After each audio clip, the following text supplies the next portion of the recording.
Fallout Equestria Project Horizons, Chapter 29, Mortality. Now listen here, what I'm saying to you is the honest truth. Let go and you'll be safe.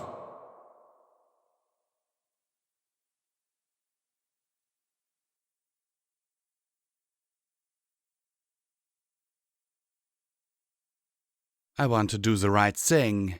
Isn't that simple? It should be. It's supposed to be. There are rules. You follow them. There are choices. You consider them and then make the right choice. Then you live with the consequences. Like males being raped by an entire community.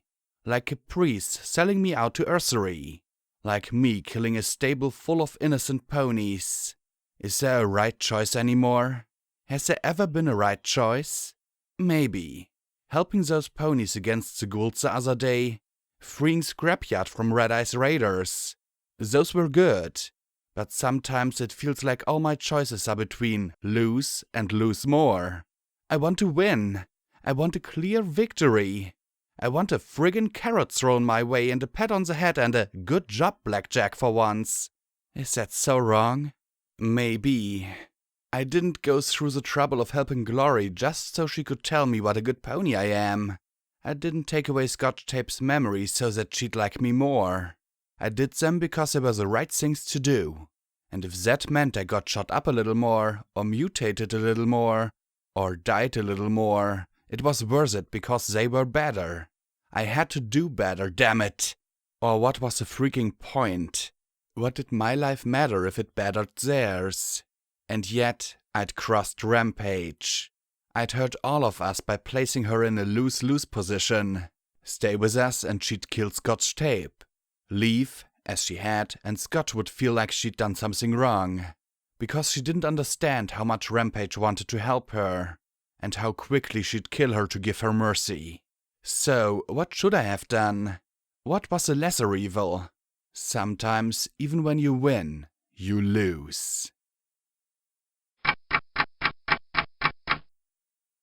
The rain hissed and splashed into the cold, wet, slimy, and, from the faint ticking from my foreleg, mildly radioactive swamp water slogging around our hooves.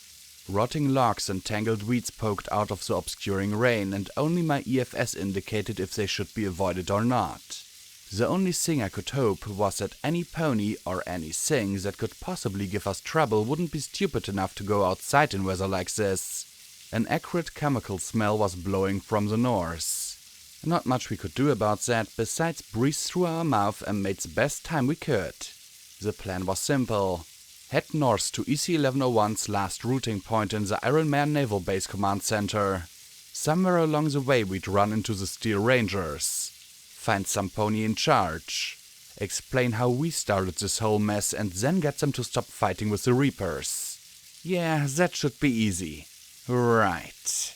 In the meantime, Flash Industries, the OIA office, and Horizon Labs were all in a relatively straight line north of us. I checked my pipbug again. My eyes kept drifting to that empty square off to the west near the river, just southeast to Toll. Hippocratic research. Psycho-Shy had said that Sanguine could save my life. Regrow Glory's wing. For all we knew, he might be able to turn us all into alicorns. I glanced over at Lacuni. If the goddess knew where Project Chimera could be found, would she try something? Lacuni I trusted. The goddess, not so much. I looked at the map display again. It wasn't really all that far off our path. "Oi!" Glory exclaimed as an ambitious leech tried to wiggle its way up her flank. Instead, the black slug got kicked off into the murk. Lacuni was flying low overhead, levitating Scotch Tape safely above the mire. The filly had her hoofs extended as Lacuni flew her around in circles. Since the alicorn's magic shielded her from the rain, she was the driest one of us in addition to the happiest. "Flying is the best thing ever!" she cheered as she swooped around Lacuni. I liked to imagine that, somewhere, the goddess was watching this. It was the first time the olive filly had smiled since we'd left the collegiate. "She's going to draw trouble," P-21 muttered. Glory snorted. "Oh, let her have some fun." Glory was watching Scotch, her eyes silently agreeing with the filly's statement. I wondered. Lacuna could lift me after all. We moved through the rotting, flooded houses. I kept up a constant watch for red bars on my EFS, looking away only to flick off the more determined leeches that started to make holes in my barding. I saw 2 fat frogs watching us pass. Was it just me, or did they look familiar? Nothing remained of the hopper P-21 had killed earlier, not even bones. Eaten or liquefied in its own acids? I didn't want to know. A deep, reverberating roar blasting through the rain sent all of us diving for cover. Frogs, leeches, and ponies alike. Lacuna and Scotch winked into one of the buildings. P-21 dove behind a mossy wall, and Glory and I took cover in some thorny bushes. The roar sounded again, deep and heavy, building and falling and squealing, but sounding distant through the downpour. I couldn't tell how far away it really was. Was there a dragon in Huffington? That was all I could imagine making a noise like that. Nothing on my EFS though, so either it was too far away to register or it was huge and invisible. Now wasn't that a pleasant thought? Slowly I crept through the rubble-choked gap between 2 buildings. The rain pattered off the spongy beams and decaying masonry underhoof, but besides that, silence. There was nothing on the other side of the gap except another row of decaying homes and the dark outline of a large building beyond them. A building that moved. I ducked out of sight as it growled long, low, and deep. I didn't know what it could be. I didn't want to know. I just didn't want it to come this way. I backed carefully away as it growled and squealed for a moment. Then growled again. Could it hear us? Smell us? It rumbled as it moved. But its rumbles were growing softer. The roar sounded one more time, fainter and to the northeast.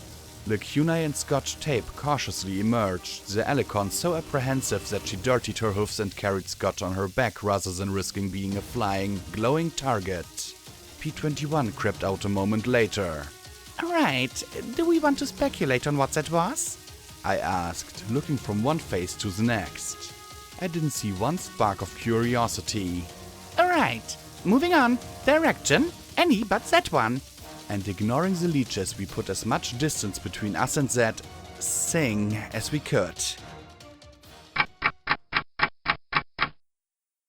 After reaching Celestia Boulevard and getting out of the mire and shedding a dozen slimy hitchhikers, we started looking around for some place to dry off. The rain had no indication of letting up. If anything, it seemed to be falling even harder. We staggered into a ruined shop in the center of a strip that still seemed more or less intact. It was dry at least. Well, drier. I guessed from the large sheaf of wheat on the hanging sign outside the door that it had been some sort of food shop. Empty dash inhalers, used syringes and busted bottles of booze made it pretty clear what it was used for now. And in true raider fashion, some pony had dressed up some yellow mannequins in studded bondage gear. 'Cause that was what passed for humor in the wasteland. A mannequin in a leather jumpsuit. Okay, Glory, what is the deal with all the rain? I asked as I shook myself hard. Is the Enclave trying to drown us? The question was only half hypothetical. She flung water off her wing before blinking. Oh, no, not at all. Believe it or not, this is all natural. This is natural? I gaped as I pointed out the window. That wasn't natural. We'd be swimming at this rate. Before the war, clearing the skies over Huffington was a full-time job. She cupped her hoofs. The Huffington Valley is basically a great big bowl 30 miles across with mountains to the east and west and the highlands to the south. So all the wet air of the ocean gets blown into it and the bowl fills up. The higher you go, the colder it is. All that wet air has nowhere to go, so it cools and forms clouds and then rain. Huffington had major problems with flooding even before the war. It gets about 200 inches of rain a year. I gaped. 200 inches? Was that a lot? A glance outside suggested yes. Glory looked out the grimy window at the brown river coursing along beyond the road. All the Pegasi had to do was stop working and nature clouded the skies for us. It probably doesn't matter much today, but Huffington used to be a major cloud exporter to Appaloosa and other dry regions. I tried to imagine teams of Pegasi bundling together huge trains of wet grey clouds and pushing them out to the rest of Equestria. I'm amazed there are any tunnels under the city that aren't flooded. Then I mentally kicked myself and glanced at Scotch tape, but she was more interested in the mannequins. Apparently, she really didn't remember. If there wasn't power, there probably wouldn't be, P21 said as he rubbed his rear leg. If you look along the riverbanks, there are outflow pipes constantly emptying into it. Without those pumps, everything below the river level would be underwater. Are you okay? I asked him. I'm fine, he muttered, frowning at the limb. It just hurts a lot. Glory frowned and knelt as she looked at his limb. It shouldn't, she said, glancing up at him but not touching it. With his glower, I couldn't blame her. I checked Triage's files. You practically have a brand new leg. Then they butchered it up. It still hurts, he muttered as he rubbed it with his hoofs. Here, I said as I floated him a syringe of Med-X. It's probably from walking in cold water in the rain. Can't be doing it any good. Glory frowned as he jabbed the needle into his leg and some of the stress and anger left his face. Thanks, Blackjack, he said as he swung his leg with obvious relief. Rising, he moved further back into the store. I'll check and see if I can find anything valuable. Glory frowned at me as he started poking around in the bag. Blackjack, you shouldn't have given that to him. At least not without letting me examine him first. If there's something wrong with his leg, then he needs treatment. Maybe he has a pinched nerve or something. Glory, P21's not going to let any mare examine him. She started to argue and I shook my head. Just let it go. If he says it hurts, then it hurts. He doesn't make stuff like that up, I said as I looked at some photographs along the wall. She huffed and moved to explore as well, also looking at the various outfits and restraints on the dummies. She seemed to be turning far redder than Scotch though. The photographs were of a blue-gray unicorn mare. I couldn't quite make out the color of her mane from the faded images, but I thought that it might have been pink. She was dressed oddly. Not like Rarity, whose outfits were purely for decoration. It looked almost like casual apparel. Next to her was a bug wearing some kind of strange leather hood. A caption was written at the bottom. The crop. For when your seeds need sowing. The rest of the pictures were hard to make out, but from what I could see, I started doubting my theory that raiders had dressed up these dummies. There was one of Rarity looking fabulous and giving the camera a very "wouldn't you like to know" glance as she held a shopping bag in her mouth, the grey unicorn looking on in glee. Another was of a fancy pony with a lace fan cutie mark.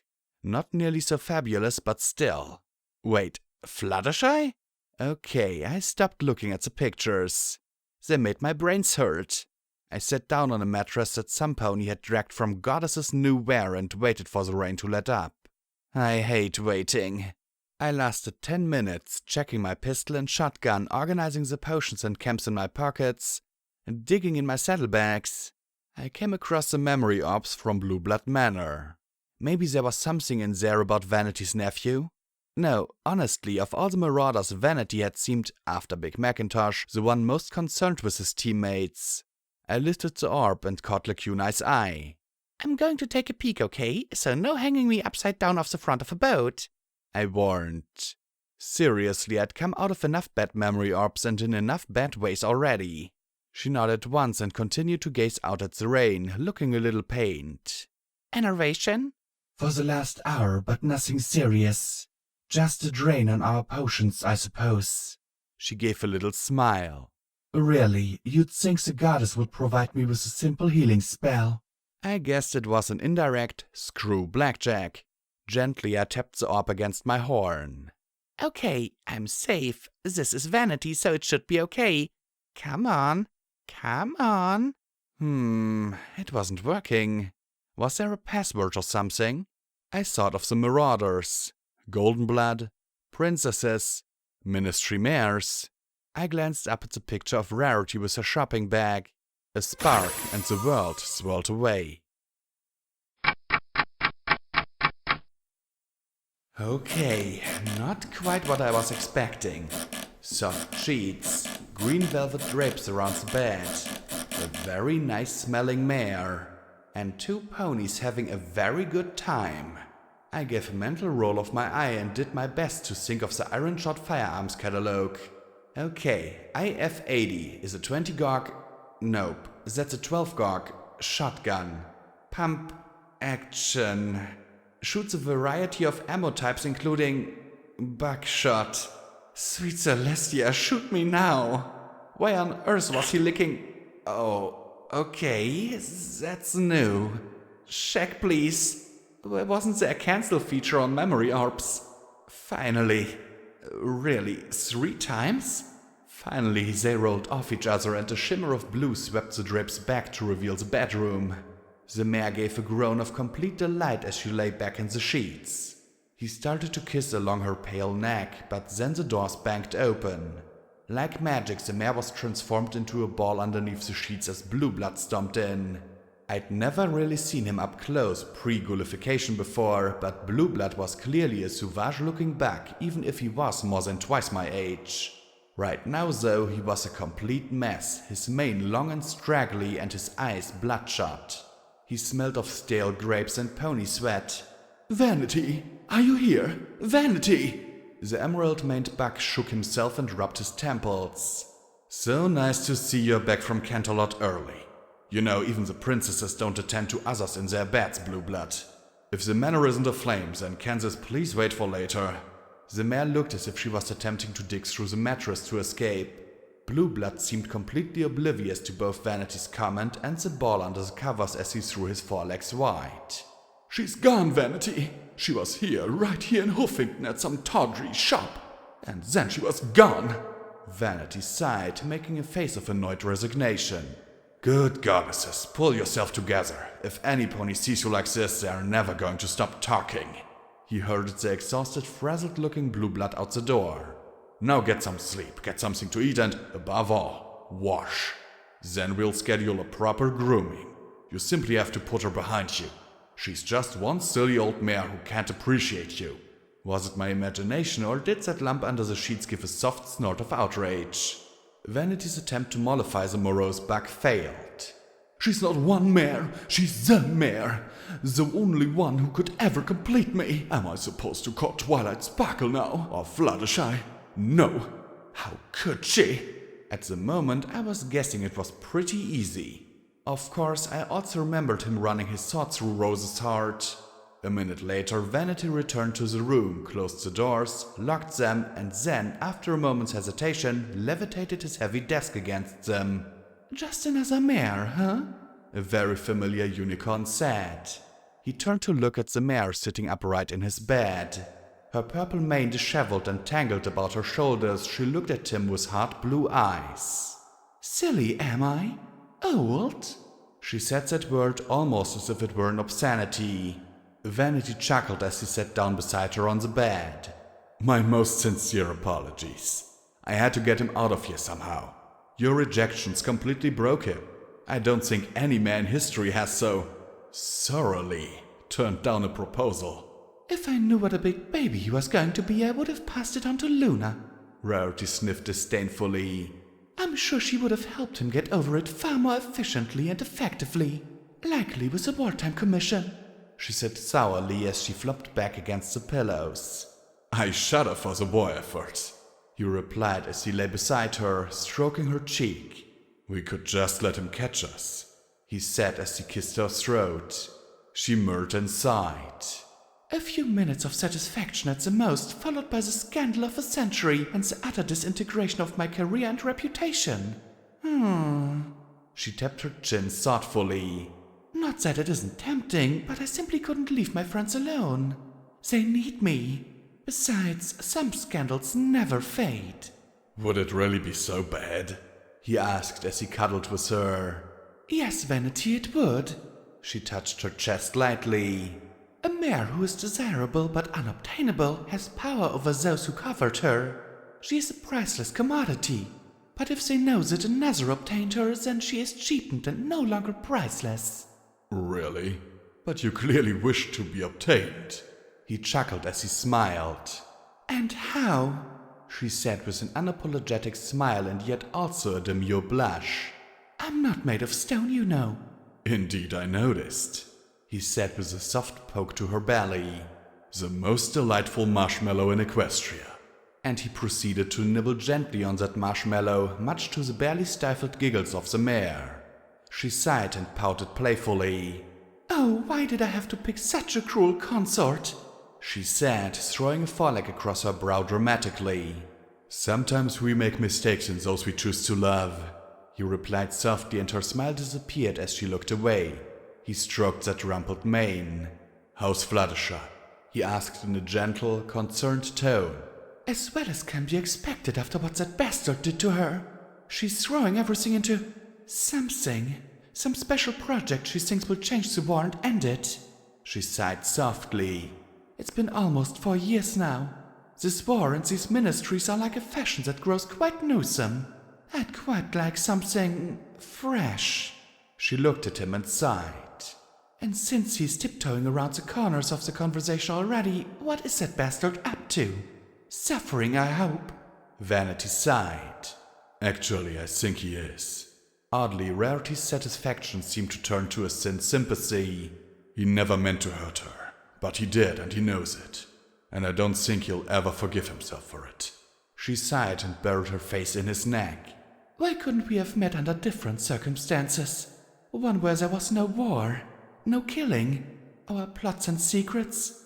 I'm so dreadfully tired of intrigue, or fears of our loved ones being hurt. I'd thought I'd be married by now, perhaps even a mother. And now," she sighed, one hoof rubbing her tummy slowly, "I'm starting to turn into an old mare." "A stunning, lovely old mare," he replied, and she gave him a small smile in return. "We do live in interesting times. I'm just trying to keep my nephew under control and prevent him from hurting any pony. Himself, others. I recommended he take a leave of absence. Instead, he's just throwing himself into his work even more." He pressed his lips together. "I've contemplated leaving the Marauders so I can supervise him." "You'd leave Jetstream?" Rarity asked softly, her tone concerned as she stroked his cheek. "The memory modification went perfectly for once. She doesn't remember Stonewing except as another soldier. She's focusing on her work too. Macintosh is keeping her busy." He sighed and shook his head. "I guess it is a way to handle grief." "Why didn't we meet at the gala all those years ago?" she said with a faint sigh. "Then we could have had our wonderful happily ever after." "As I recall, you saw Blueblood and quite ignored the younger prince with the acne problem behind him," he replied with just a hint of reproach. "Oh, yes, well, you must understand that those were my silly, flighty days," she said with a furious blush. He smiled down at her and kissed her softly upon the lips. Forget Rarity, I wanted to marry Vanity. When their lips parted, she groaned. Stop, please, I simply must get back to Canterlot. My staff gossips quite enough. I don't have time for a fourth." "Or a fifth? Or a sixth?" he teased as he nudged her hip. "Or a seventh? Sweet Celestia, did Vanity compete in marathons?" Afterwards, they were panting and spent. She looked at him flatly. "You are a monster." "But a very good monster," he said, his lips parting in a grin as Rarity turned red once more. Enough, enough! I'm going, before you tempt me into disaster." But she did have time for one more kiss. Then she emerged from the bed and gave herself a shake. Magically, her mane returned to its luxurious curls. Okay, that was a neat trick. I'd like that trick. Then she blew him a kiss and, with a blue-white flash, she disappeared from sight.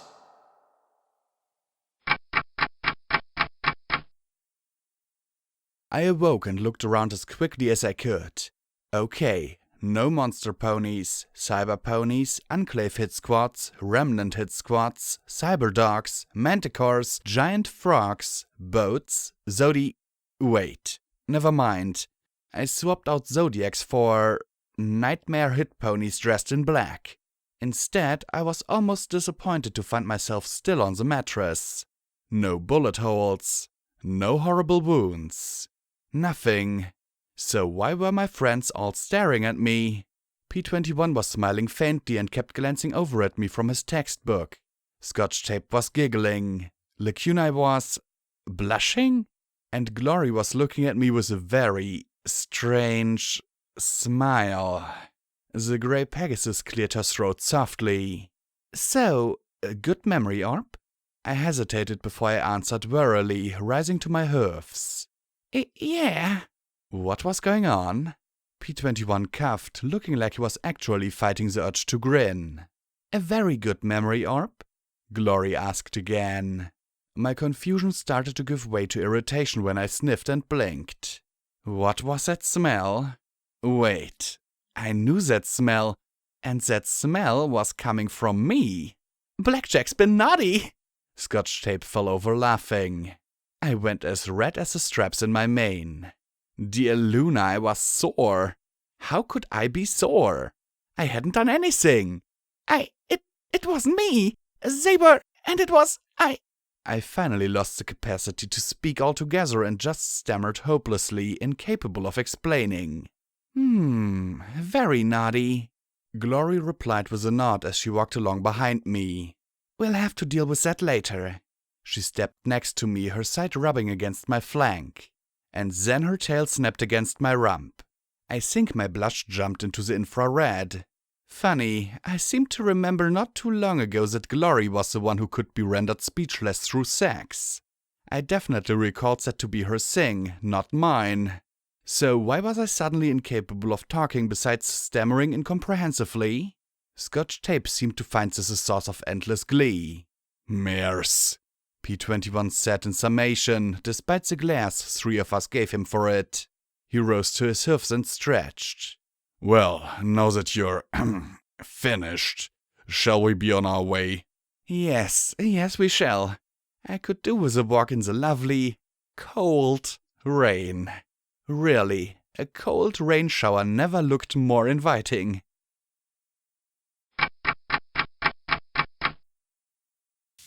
I really wanted to go back into the sexy memory orb now. I really did. Who killed them? Glory asked in a horrified whisper as we trotted past. She had her wing draped over Scotch's face and the filly wasn't arguing. Think it matters to them anymore? It mattered to me. It was also so stupid. Life was already hard enough. Why were we killing each other? For caps? Bullets? Technology? What was the fucking point? I couldn't tell if they were raiders, gangers, settlers, and like P21 said, what did it matter? We should search them, P21 muttered. I hissed softly but then nodded. He was right, as much as I hated to admit it. And he could do it. Glory took Scotch around the corner. I saw her peeking. Rampage had been right. I wanted to protect her innocence, but there was no such thing in the wasteland. How could you protect them from this? Bodies. So many bodies. And from the smears of Viseria, some of them had died badly. He came back with a scattering of ammo, caps, and a blue-banded grenade which he stowed away. And then we just left them. We couldn't tear up the asphalt for a grave, and no pony could make a fire in this place. I was soon corrected. A block later were 3 pieces of blackened power armor inside a charred cafe. Wood had been piled beneath the suits of armor. Blackened skulls hung out from the hulks. They'd been cooked inside their armor. I looked at the dealer, at his somber expression. Smile, damn you! Laugh! Be some pony I could focus all my hate upon. I needed that hate. But he simply watched with tired eyes. I guess even Death could get sick of himself.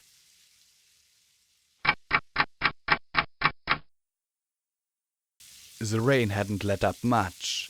It came down in heavy sheets that seemed to wave over the cracked ground. I felt physically bruised despite my barding. Lacuna's rain shield barely covered herself, Scotch, and P21. The only silver lining I could think of was that the rain kept visibility to almost nothing. As long as I had an EFS and anything dangerous didn't, we'd probably be able to avoid hostiles. We were now following the churning brown flow of the rain-swelled river. The further north we went, the bigger and more elaborate the shops became.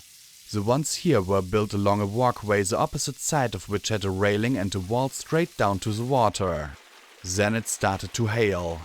You know, I really hadn't realized it was possible for memory orb-sized pieces of ice to fall from the sky. Now I had. And suddenly I wanted to go back in time, find whatever pony had discovered this valley and thought, let's live here, and throw buckets of ice at their head. We finally reached the plaza and I swore the chunks were reaching hoof size. We can't stay out here! I shouted over the cracking and pinging of ice blocks bouncing off the broken pavement around us. I might make it with my head harder than any lump of ice, but from how weak Lacuna's shield appeared, it wouldn't be long until it failed under the withering barrage. I pointed at a large 3-story building. Silver Star Sporting Supplies. There was a mess of debris blocking the doors, but it seemed to have the most important thing: an intact roof. The 5 of us darted across and one chunk of ice made me reassess my estimate of my head's toughness. It nearly took me off my hoofs for a minute before I was able to shake it off. We managed to shift the mess just enough to open a door. After P21 unlocked it, of course. I took that as a good sign. We pushed our way through and pulled the door shut, locking it behind us. A few seconds later there was a buzz, then a flicker as some of the lights tried to come to life but only made it halfway. The speakers crackled and then some tune involving a piano and banjos started to play softly. The few lights that had managed to stay lit illuminated large paintings of a grey cowpony sheriff poking fun at a bunch of scowling brown brutes. I had no idea what they were supposed to be, but apparently from the pictures on the walls they were big, strong and stupid. The square building had a large, open, airy build with the 2nd and 3rd floors as balconies overlooking the large sales floor. There were more doors on the far side. One wall and most of the ceiling were glass panes, but water fell in strings and ribbons through the dozens of cracks, saturating the filthy apparel that lay in heaps around the 1st floor. Every step squished as we moved deeper in. The junk and sodden clothes had congealed into a pasty mass. No red bars, I murmured.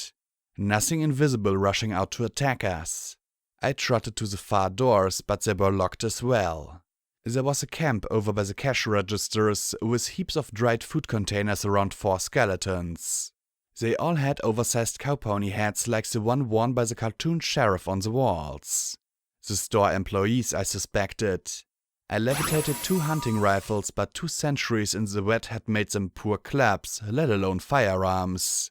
There were other guns too. I was a little surprised, but the moisture hadn't treated them any better.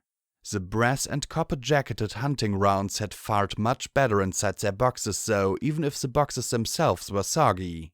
Might as well see if there's anything valuable in here, I said as I looked around the cavernous space, lit only by scattered, dim, flickering lamps and whatever sparse light managed to get through the clouds and windows above.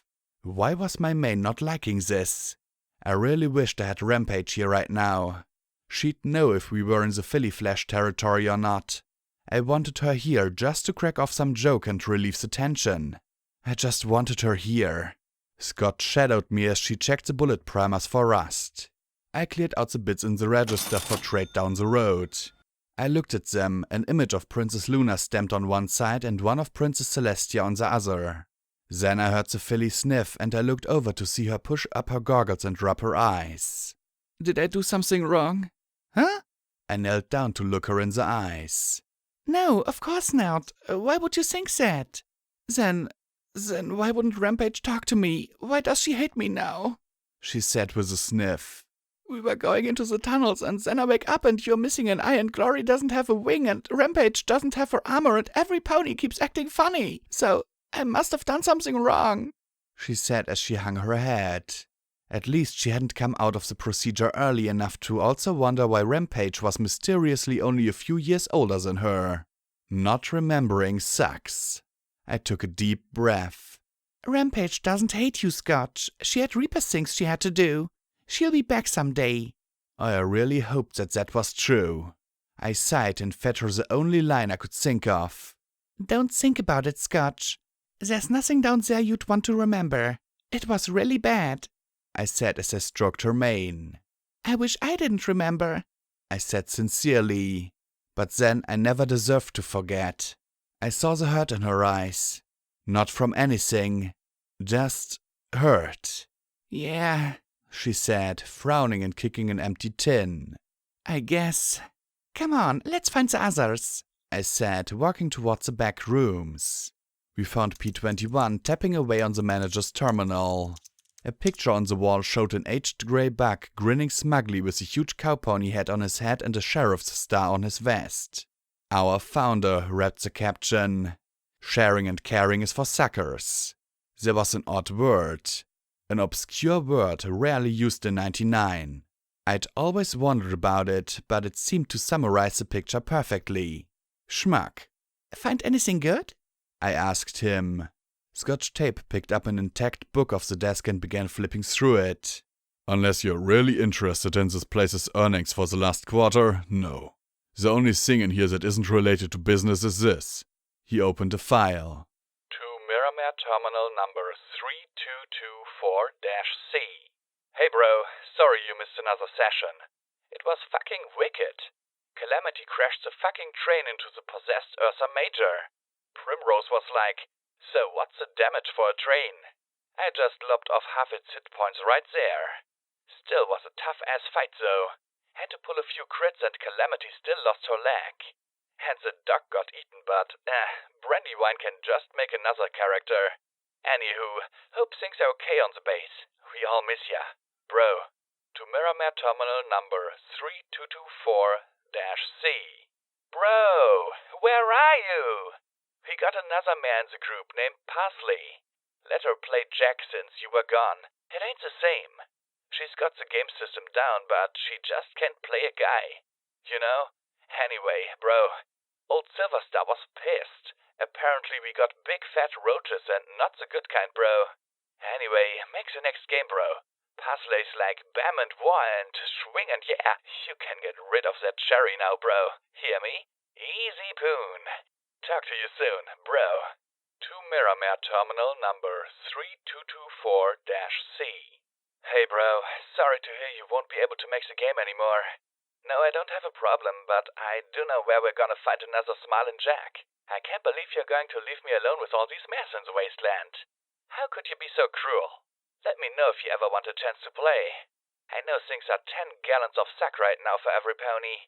Just yesterday I got screwed out by the sheriff about the bug problem. Got something to take care of it, I hope. Better not be like last time. So take it easy, Brohoof. Bro. P.S. Know where we can pick up some male gamers? To Miramare Terminal number 3224-C. Hey bro, you okay? I tried to call, but Miramare says you're not there. Bro, come on and talk to me. This is Bro. I know things aren't cool right now, bro. Just talk to me. I still got Smiling Jack. Hope I talk to you soon. Want to take you out for another romp in the wasteland. Bro. In the wasteland? I read aloud again, feeling a shiver down my spine. Scotch Tape looked up from the book. Around Appaloosa, fighting off Wendigos, zombie buffalo and mad science mares while dealing with dark magic, bullets and grit. Then she held up the hardback book. See? I leaned in a little. Wasteland, a game of Western horror. I looked at the cover art of a steam train like I'd seen in picture books before being pulled by ponies. While a half-dozen skeletal pegasi flew overhead, kept at bay by an Earth pony buck with some sort of steam-driven Gatling gun, a black Pegasus casting a spell from floating playing cards, and a unicorn who reminded me of Vanity shooting 2 floating revolvers. A game? Real-life horror wasn't bad enough, so ponies had to make up others? It didn't seem like any kind of game I knew. I looked around the filthy, derelict office. Well, if all this is a game, I'd sure like to quit and play Happy Fluffy Bunnies Land. P21 snorted softly, and even Scotch Tape seemed to like the idea. So, nothing else? He suddenly looked evasive, his eyes darting to the side. What? He looked at the terminal and sighed, bringing up another. To Miramare Terminal number 3224-C. Bro, I don't know if you're alive, bro. I'm not sure if any pony is still alive. Everything's crashed. The shield went up before the half-dozen of us could get in the city. I do know if you're going to get this, bro. I don't even know if you're around to get this. There's green snow everywhere. Prim went out to look for survivors, and when she came back, she was dying. Gone the next day. So the rest of us just holed up in here. Just feel like all kinds of nasty. Believe it or not, I've been making wasteland characters to try and get by. It's fucking crazy, bro. After the bombs and death and everything, it's all there is to do. Ironic, huh? Well, that and fuck, but I'm worn to the fucking nub, bro. Like, can't even get it up anymore. Yeah, just like Grandpa. Never thought I'd say that, man. I wish you were here so you could finally take care of that cherry of yours. Fucking ironic. Fuck. You're probably dead and I'm giving you shit. Sorry, bro. Lights are flickering again. Don't know how much longer we'll have power. Shields are still up, so hopefully some pony comes out of the city to get us. Just wish shit would stop screaming. I think there's some pony nearby that keeps yelling. I'd bring them in here if they'd just stop. Makes my head hurt. Till then, we'll just keep hoping. Take care, bro. Shit. Now I knew why P21 not show me that one. Those little reminders of life. Of millions who died for no reason. As millions of ponies you could ignore it. Lots of ponies died, whatever. But turn one of those millions into bro and suddenly I was sniffing and rubbing my eyes. The dealer just looked at me from the corner of the office, his lips pressed tightly together in a stark frown as he pulled his hat down over his eyes. The lights were growing stronger now. The music crackled a little less and started playing a little message about a 2-for-1 special. Don't be as dumb as a buffalo, partner. Hey, Blackjack? How many ponies do you think died in here? Scotch Tape asked with a frown. 6, according to the messages. I replied, feeling tired. I thought of going back to the bedrolls by the counter. My head was killing me. Then why are there 7 skeletons? Scotch Tape asked. Or 8? 9? There'd been 4 out by the register. 3 in the office. And was that all of them? I stood and trotted out into the hallway. Bones.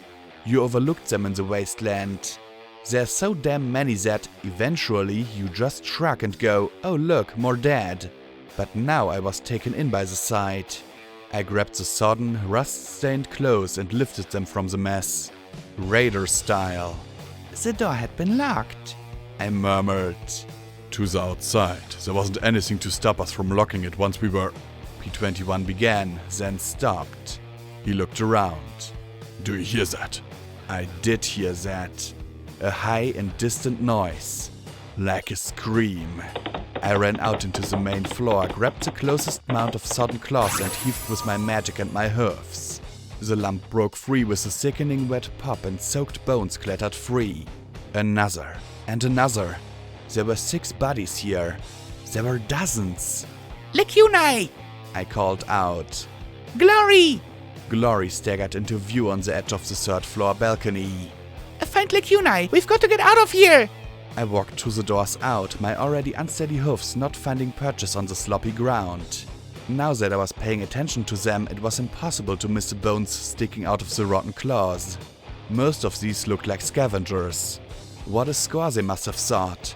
Started collecting all the things left behind. And then fell asleep, wondering who was screaming. I wanted to fall asleep. My heart flopped in my chest. I swore I could almost hear the wet, slapping noise inside my chest cavity. But that was nothing compared to the screaming.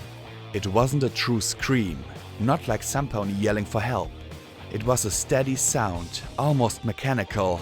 I wasn't sure if I was hearing it with my ears or with my head, but it was growing louder and more distinct. I ran to the doors and shouldered them hard, but the junk stacked up behind them didn't budge. I tried each one in turn, but couldn't find the one we'd cleared away. In desperation, I lifted my shotgun and fired 2 rounds. The ballistic glass chipped. Goddess is damned overbuilt garbage! I screamed as my friends staggered out onto the main floor with me. This whole building was a trap. Ponies would come in, not notice the enervation until it was too late and keel over dead or die in their sleep. Others would come in and see the bounty of salvage and die before they could escape. It was like flank in the tunnels. I felt so tired, my head pounding. Worse, my taint just seemed to go nasty around the enervation fields. My heart was... crap. I couldn't even describe it. It didn't feel like beating so much as undulating. 6 months might have been overly optimistic. We've got to get out of here. We're up to our haunts in innovation, I said as they looked at each other. Ideas? Shoot our way out? Glory suggested, stroking her remaining wing in worry. I pointed at the door I'd shot. She still blasted it with her beam rifle, but it merely scotched the glass. Oh darn, no wonder this place is intact. I looked at Lacunai, but she could barely stand, let alone teleport. Okay, we're stuck, but we know about it, so no pony fall asleep. If your healing potions have any purple at all left, drink them. If not, toss them. Stupid country banjos played some folksy tune as the lights now filled the store with steady illumination. Most of my potions were an unwholesome shade of brown. That was fast. Really fast. But if the enervation here was that strong, why hadn't we noticed immediately? Why had those bodies rotted? The enervation still wasn't strong enough to liquefy flesh, but it certainly seemed strong enough to prevent rotting. I drank the watery potion that remained. At least the others' healing drinks were in slightly better condition. Okay, right now I was really missing a super strong striped mare. If she showed up before we keeled over, I'd give her a big, nice, happy kiss. Okay, Glory, look for a back door or window or anything. I'll take a broken leg jumping from a third-story window at this point. She nodded at once and headed for the stairs. P21, can you rig a bomb to blow open the doors? I'll have to convert frag grenades into a settled charge. It'll take a while, he said as he bit his lip, then winced. A trickle of blood dripped from the bite. I'll get right on it. I'll help, Scotch said at once, and P21 looked shocked. I don't know much about bombs, but I know enough about fixing things to hand you tools and the like, she said as she gestured to her utility barding. Finally, he nodded and trotted to the registers, fishing out the apple grenades from his saddlebags. That left me with Lacunai. I trotted to the mighty Alicorn, slumped and pressed my horn to hers. Suddenly that scream increased to the point that it felt like rusty claws in my mind, like it was trying to tear me right out of my body. Why didn't you notice sooner? It increased, was all she said before collapsing. In that last moment I sensed she was fighting just to keep herself together. Increased? How could it increase? I rubbed my runny nose as I looked around the brightly lit shop. We'd moved the scrap, picked the lock, come inside and started scavenging. I looked at the cartoon buffer thingies and the grinning sheriff. I'd preferred it if the lights were dim. It looked less like the cartoon was mocking us. Wait. A little pink pony clicked on a light bulb in my mind. The lights came on, but not nearly all of them at first. Slowly. We must have tripped some sensors that started an automated system. As the power turned on, the enervation increased. Something here was causing the enervation. If it hadn't been bad with the power off, I raced towards the back of the store. P21 was busy. If this didn't work, he'd be our best shot at getting out of here. I licked my lips and tasted blood. I rubbed my muzzle again and looked at the crimson on my barding. Oh, not good. I really didn't want to be reduced to bloody goo and bones. Rushing into the manager's office, I looked at the terminal. The menu didn't offer much hope. Sales figures, inventory, employee hours, messages. Then I spotted at the bottom store functions. I scrolled down to it and clicked. Store automation on. Lights on. Ambience on. Coffee machine warning, critical failure. I didn't look much further than that.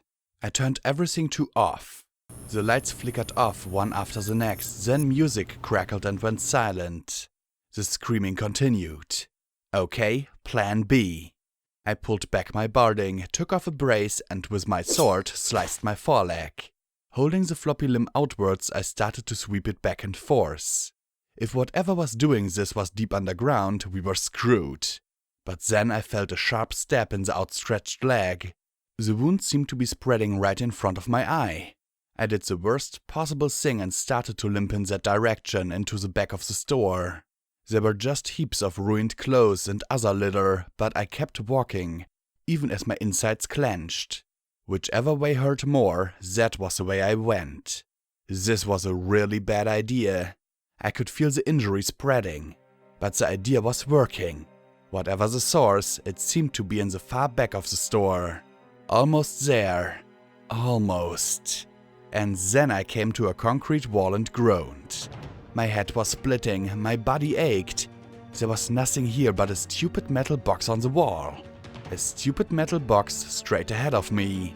It wasn't big, maybe the size of my hoof. It read Rose Luck something or other. My eye wasn't seeing very clearly. I slowly opened the box. Inside were a pair of wires attached to a metal ring that let out a baleful green glow. Just looking at it made my eyes throb. This little thing? This was the source of the enervation? Or was it magnifying it somehow? I tried to reach for it, but the muscle spasms in the limbs made my whole body ache. I lifted the shotgun with my magic, but my focus was shit. Once again, Earth Pony firearm techniques saved the day. I fired into the box again and again, my ears pounding. 7 shells later, the box was scrap. The thin metal ring flew into the air and disappeared into the mess. It didn't matter though. The glow was gone and the agony in my skull retreated to a dull throb. The screaming faded to a whisper and then to silence. Slowly, I started back, the end of my left foreleg looking like it'd been put in a food processor. It wasn't hard to find my way. Just follow all the red. I limped onto the sales floor just in time to meet Lacuna coming towards the hall. Feel better? I asked, then my eye rolled back and I passed out on the filth-covered floor.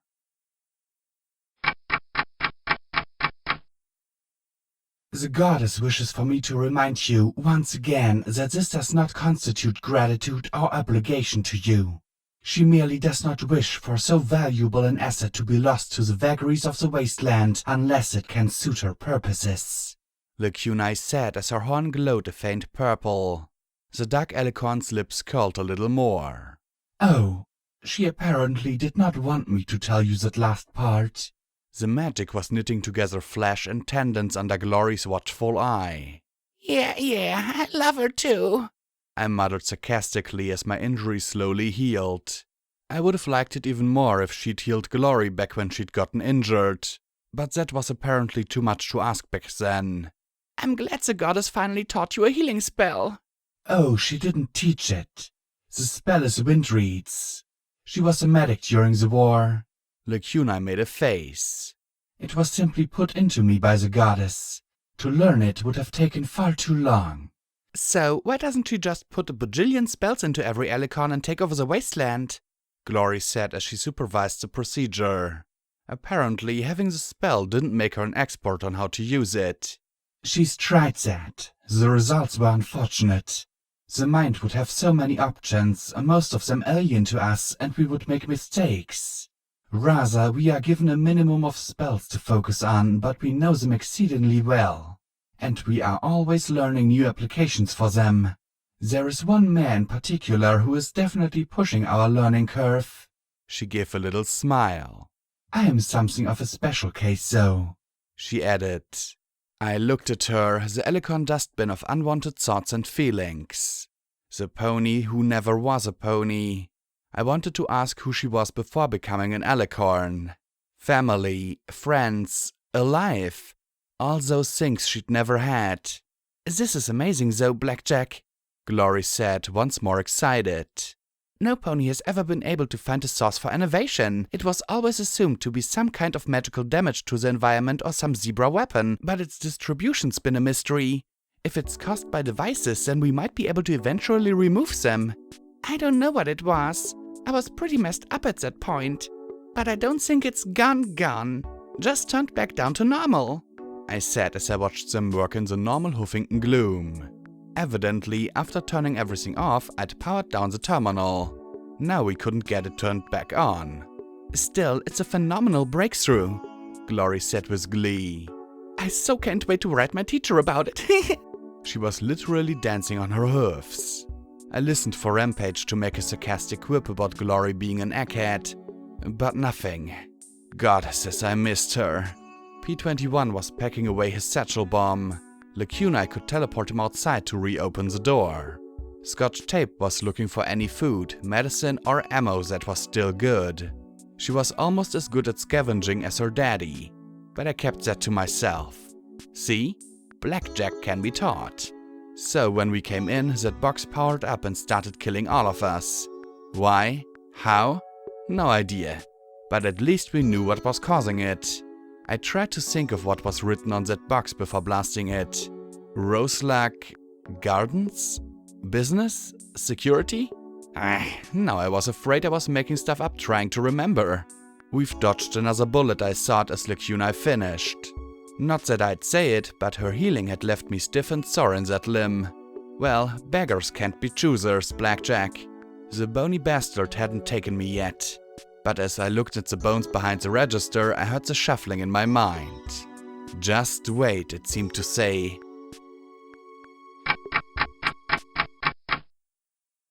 We reached a major road that came out of the core, another 4-lane highway that cut straight as an arrow. Due east. Okay, so it wouldn't be much good for us. The bigger concern was the bridge. The huge concrete arch was covered with wagons of all types, and they'd been cobbled together into a settlement of a decidedly unpleasant sort. Spiked decorations were never a good sign around Huffington. So, what are we going to do? P21 asked as he looked up at the town. Can't we just go around? Glory asked, pointing at the wet walkway that went under the bridge. He pointed a hoof up. Would you look at that place? Are you telling me we should just leave it? They could be raiders. Could be, but they're not attacking us. Huffington is dangerous enough. Are you suggesting we go out of our way to pick fights with whatever ponies we come across if we don't like the look of them? Glory countered with a scowl. My friends glared at each other. Hey, simmer down a notch, I said in concern. Glory and P21 weren't usually on the same page, but they rarely looked ready to blast each other. I looked over at the worried Scotch and sighed. What I wouldn't give for Rampage to be here right now. Look, there's a really simple way to solve this. Both blinked at me. I suppose that Blackjack as the voice of reason was a little surprising. I'll trot up there and say hi. If they shoot me, we'll know that they're bad ponies. Like that scavenger near the MASBS tower? I winced inwardly. If they shoot at me a lot while shouting about how they're going to rape me or eat me or fuck me up, then we know they're bad ponies, I amended. Okay, now that was the look I was more familiar with. Blackjack, are you trying to get yourself killed? Glory blurted. We just healed you. That has to be one of the most idiotic plans I've ever heard. P21 retorted simultaneously. I stomped, and the effect was ruined by me splashing myself with muddy water. My lips twitched for several seconds before I pointed a hoof at Glory. You're right, we shouldn't just shoot every pony we come across. And then I pointed at P21. And you're right, if they're all cannibals or something, then we've got an obligation to prevent them from hurting any pony else. So, do either of you have an alternative? P21 looked up at the bridge. The first 50 feet was completely open. No. Okay, so I'll trot up and say hi. P21, you sneak up while they're paying attention to me in case they're bad. Glory, hang back with Scotch and give me cover in case I have to run. Lacuna, if things go real bad, pop in and shield me so we can fall back. Remember, this close the city's air defenses might find you a fine target, so no flying. Lacuna nodded once. This just screamed bad idea, but what could I do? Some pony had to pry into other ponies' business. Might as well be me. Well, let's go say hello. I walked towards the settlement with Taurus's rifle beside me. I needed a name for the hunting rifle. Bulldozer? Nah. Old Bull? Maybe, but it needed to be cooler. As I stepped onto the bridge, my pip-buck chirped. Fallen Arch appeared in my EFS's navigation tool. Now there was a name to inspire trust and community. As I approached the main gate, the back hatch of a covered steel wagon, the 2 watch ponies stationed above it turned and started. They began banging on a metal drum, calling more to the gate. Who goes there? Called the bugs through the downpour as they mustered atop the metal wagons blocking the bridge. I glanced to the side and saw P21 wiggle underneath one of the old vehicles and disappear from sight. Security! I yelled back. If anything was going to make them start shooting, but they hadn't yet. I took that as a good sign. What do you want? The buck yelled. I'm contemplating wiping all of you out. Just to get out of the rain, I answered. Go away, The buck retorted. I got caps for trade. I said go away. And there was a rifle shot pinging off the asphalt before me. Then I saw P21's face emerge from under the wagon. He looked me in the eye and shook his head slowly, drawing a hoof across his throat. I sighed and then narrowed my eye at the half-dozen ponies on the wall.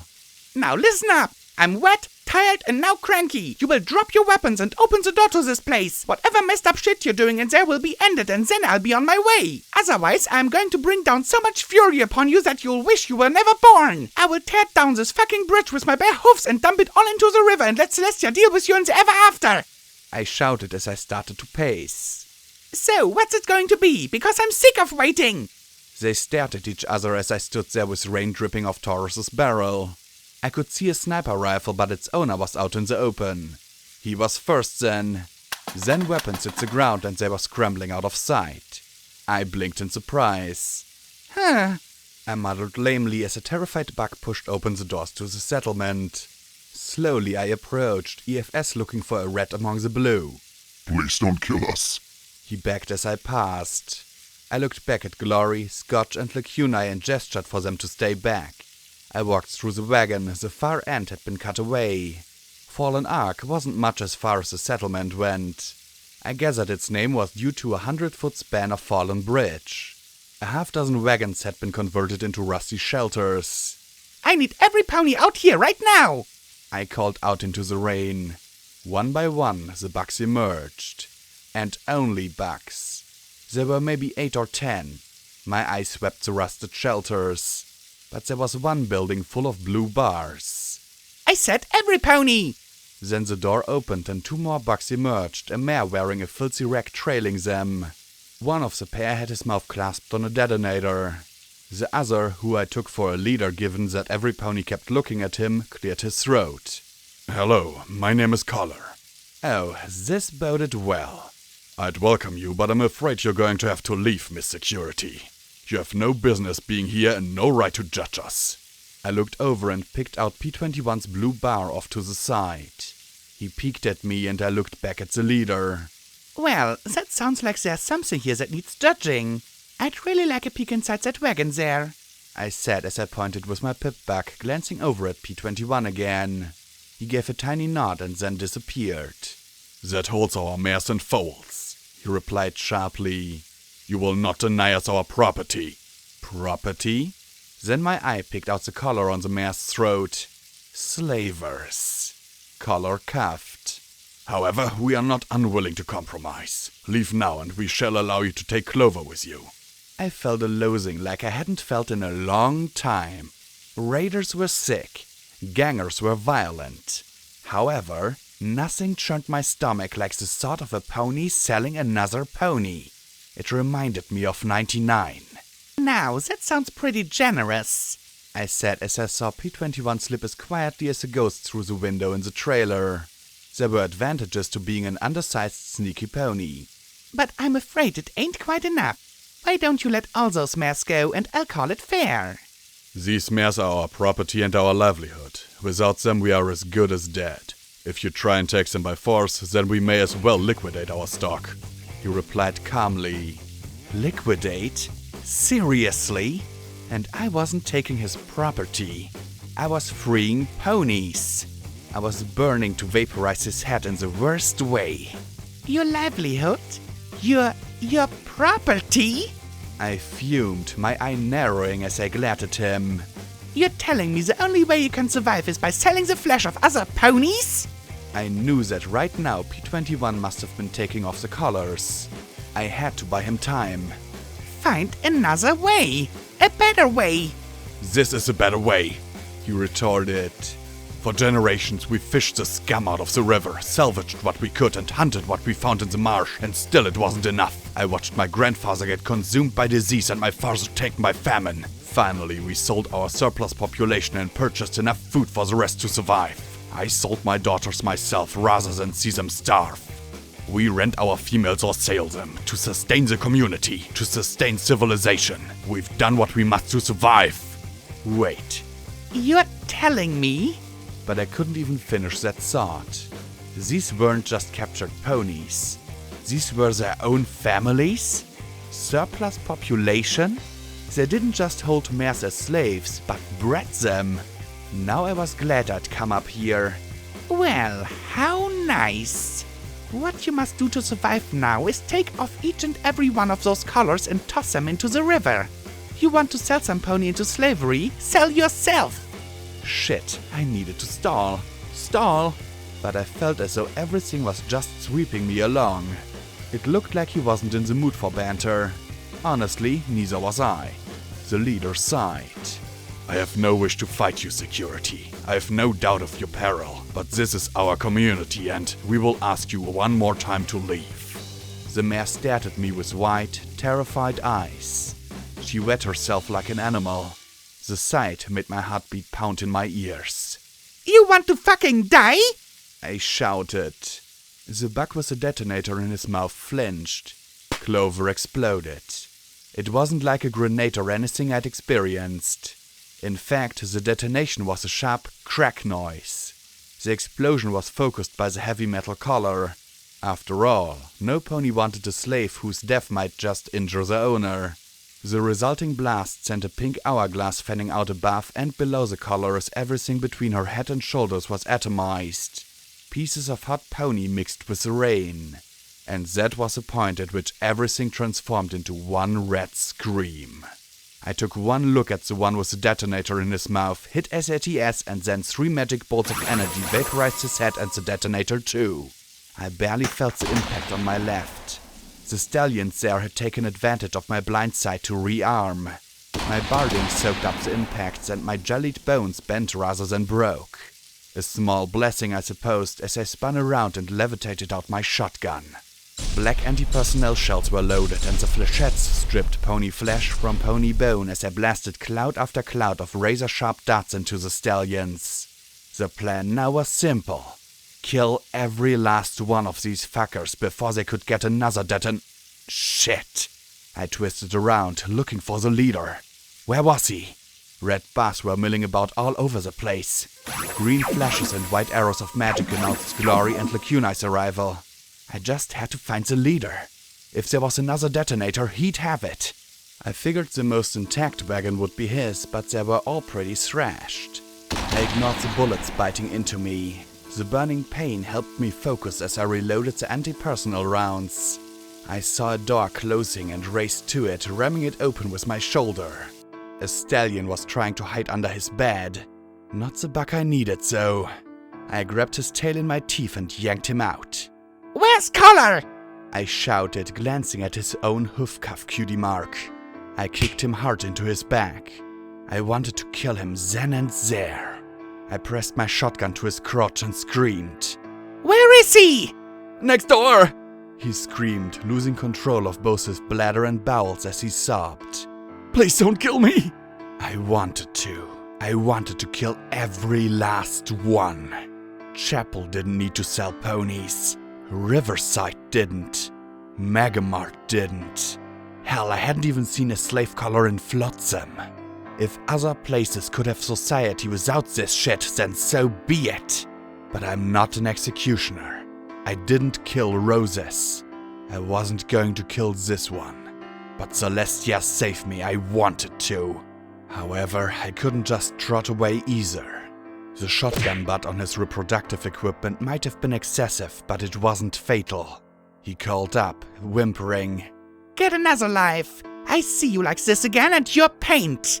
I wasn't sure if he understood me, curled up and sobbing like that, but I'd wasted too many seconds on him. My hoofs slipped out from under me as I skidded on the wet asphalt, my braced limbs flailing in the air as I struggled back to my feet. My friends were shouting for me, but I couldn't wait. I couldn't listen. And I charged into the last wagon, slamming it open with my shoulder. Collar turned to face me, snapping a bomb collar around his neck. His eyes were hard, his scowl contemptuous, but his smile was triumphant. I panted as I lifted the gun, looking for another detonator. There wasn't one. Selling yourself now? Does that mean some pony is actually going to listen to me for a change? You scrapped my only detonator. Why didn't I feel any better as he reached up to the clasp of his collar? Ever heard of linked collar security? Without the detonator setting them off. If one goes off, they all go off. I felt a sensation like I'd just had my belly sliced open and everything had tumbled out. Do you want to live? I asked desperately as I took the gun off him. I only had 1 or 2 magic bullets left in me. Could I take him out with 2 to the head? Did I want to risk it? I'll let you walk out of here right now. I'll fucking pay you. I shouted at him. I got 6,000 caps on me right now. Just don't. If I killed him, would it go off? Did he have to open it or yank hard enough? He spat on my chest. You killed my son just out there, security. And you've killed my daughters. You've destroyed my home just like that. Was it hard for you? Did you even work up a sweat when you came and judged us? He replied as he stared into my eyes. I knew that fucking look and brought the shotgun back around. You should have just walked away, security. I pulled the trigger as his hoof jerked hard on the bomb collar. The boom mixed with a sharper crack, and the sounds of popping filled the air outside. I stood petrified as Collar's decapitated body swayed and collapsed. I stood there, spattered with blood like rainwater. My lip trembled. I would have let you live. I would have paid you. Damn it! I clenched my eyes shut and covered my face with my hoofs. Damn it! I yelled into my hoofs. No matter what I did, no matter what I tried, the wasteland won. It killed a little more. It cut a little deeper. The dealer just looked at the far side of this little hovel and I screamed as I pointed the shotgun and unloaded every round into him.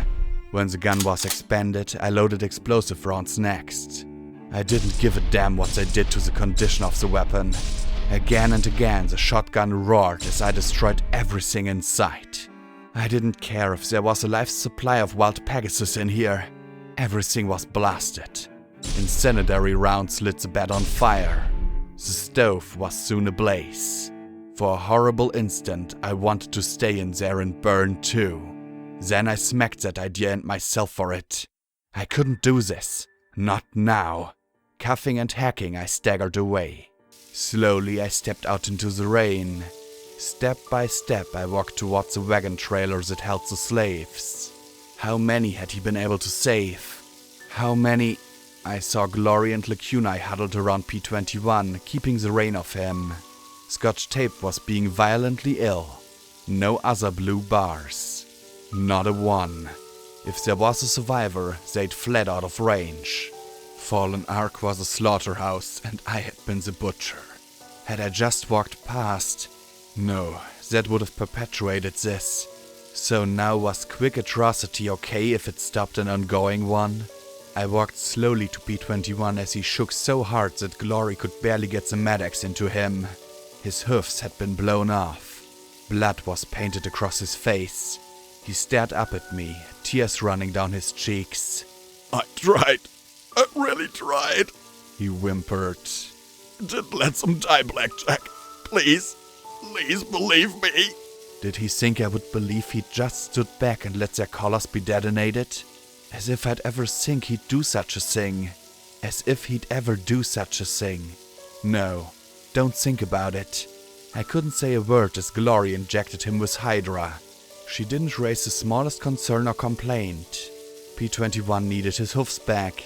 A little taint was a small price to pay. The poison spreads a little more. I looked at the blood-soaked bodies. Pony blood flowing like a river out the door. Pony blood mixing with the rain. Flowing out to meet the river. I'd never been happier for the rain. Never. It washed everything away. Afterwards, I had to do something for the bodies. But I was at a loss. The slavers were carrion, but their victims deserved something. Ponies weren't exactly flammable. There wasn't any ground suitable for burial. The thought of dumping them into the river chilled me even more, but it might be the only thing we could do. Then Lacunae stepped forward and her horn glowed. What are you doing? I asked softly. What a goddess should. She answered, and the first body lifted in her magical grip and started floating higher and higher over the river.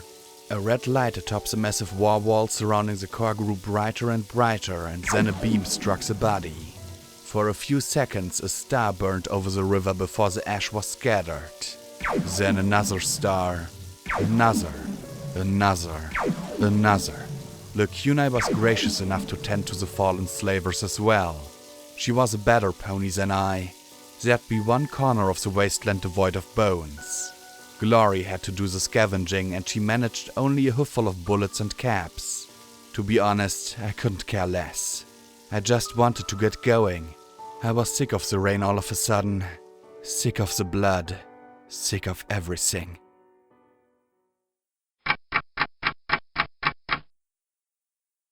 It wasn't my fault. I knew that.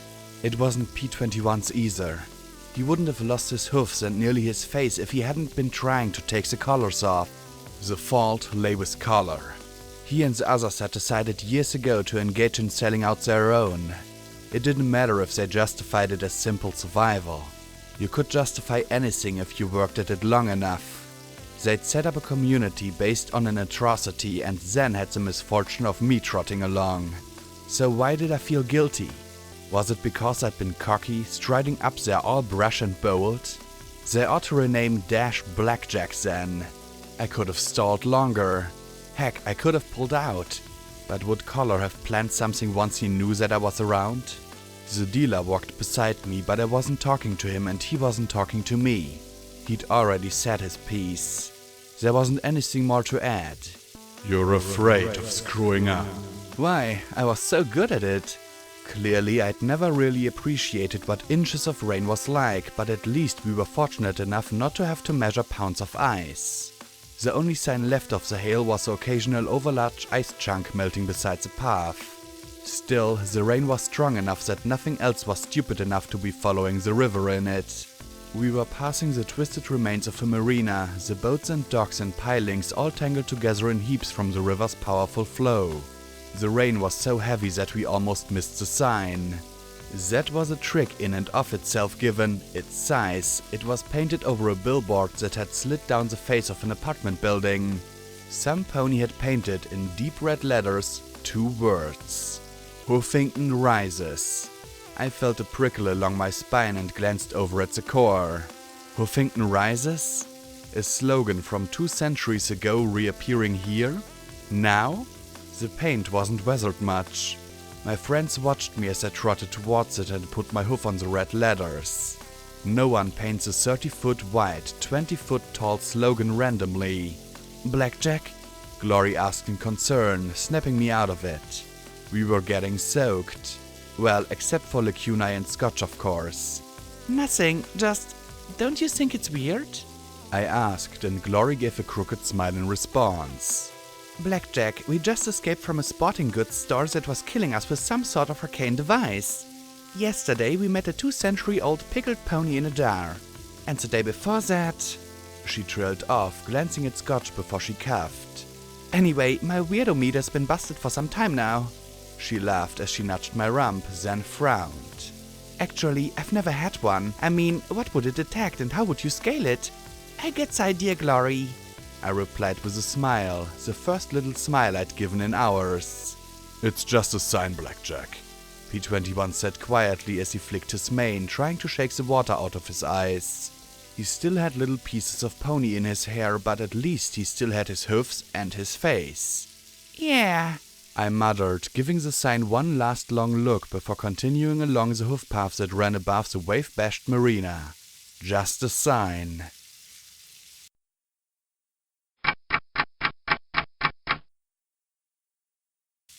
Okay, it's official. Huffington gets 200 inches of Suck My Dog, I muttered as we continued north while the river curved away to the west. The buildings were changing from fancy shops to more business-like structures. Most were 5 or 6 stories, nothing compared to the towers in the core, of course, but tall compared to what we'd been seeing for the past while. We were going slightly uphill, which, combined with all the rain pouring down on us, meant that half the time it was like we were trying to wade up a creek. The storm drains couldn't handle all the water, and so it was surging and trickling around us all over the place. I was up to my knees in the cold flow. Then the ground exploded. Of course it exploded. Everything spontaneously explodes around me. Pipes, vertibugs, mares. Hell, I made Deus explode twice. So, really, I should not have been as surprised as I was by the missile blasts that knocked me off my hoofs and sent me rolling back till I hit P-21 and glory. Lacunai, who'd kept herself and Scotch aloft, immediately raised her shield. Good thing too, given the barrage of Gatling gunfire that sprayed against it. I followed the blinking line of fire to a balcony. Oh, hello, Steel Rangers! A pair of them. They were firing missiles and guns at my friend, and the filly levitated beside her. The mare's purple shield flashed white with every impact. Lacunai focused all her strength on keeping it up, and more missiles from one of the suits of power armor streaked towards her. The shield flashed again and again as she struggled to maintain it. I'd seen Steel Ranger power armor before. Frankly, I wasn't all that impressed. Mostly because I didn't have any. But having some suits fire at me now, I had to admit that I really did not want to fight these ponies.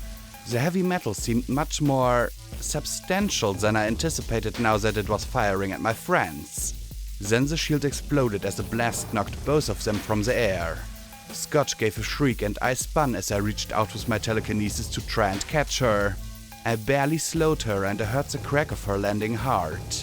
Lacunai screamed as bullets sawed through her hide while she tried to raise another flickering defense. Scotch tape wasn't moving. I chowed down on a tablet of buck and charged at the cover of the first Steel Ranger. My inventory said I'd picked up some flesh from somewhere. Fuck it. I floated it out as I ran as fast as my clattering braces allowed and bit on the tube, letting the chem fill my lungs. Time slowed to a crawl as I closed the distance. The Steel Ranger seemed to realize there was a threat other than my Alicorn friend. I left the flash-induced acceleration just in time to enter the slow time of SATS and toggle 4 shots to the Ranger's skull. The first blast blackened her armor. The second shattered the glowing eyepiece. The third opened a foot-long crack in the side of her helmet.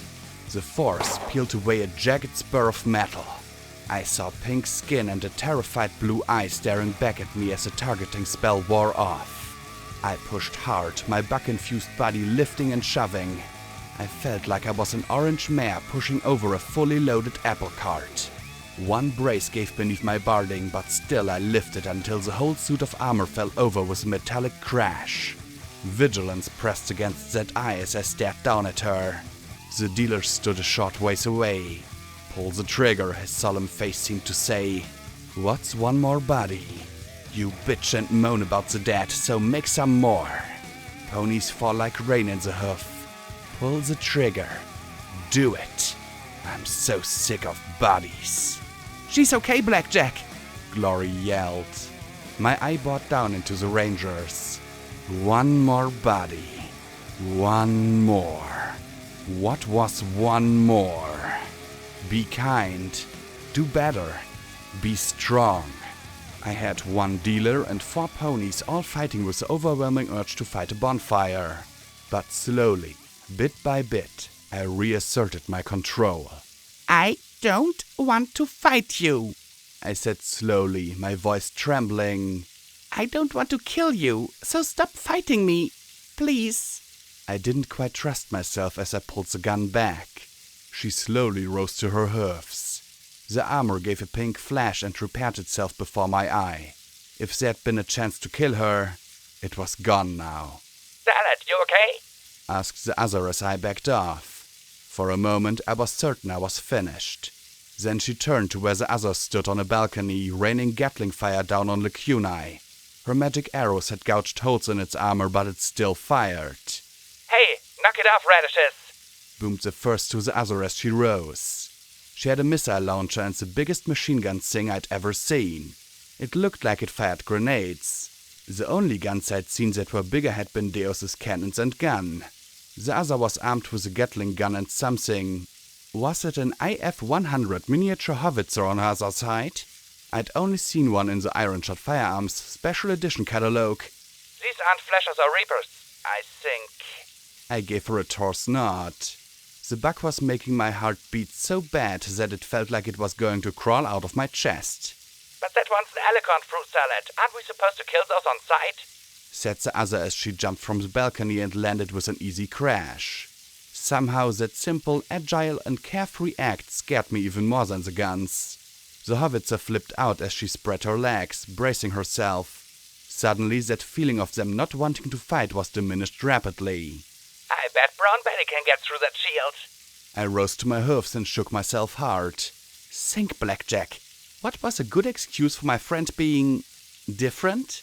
My friend isn't one of those, monsters, I said as I pointed at Lacuna, who looked back at me in surprise.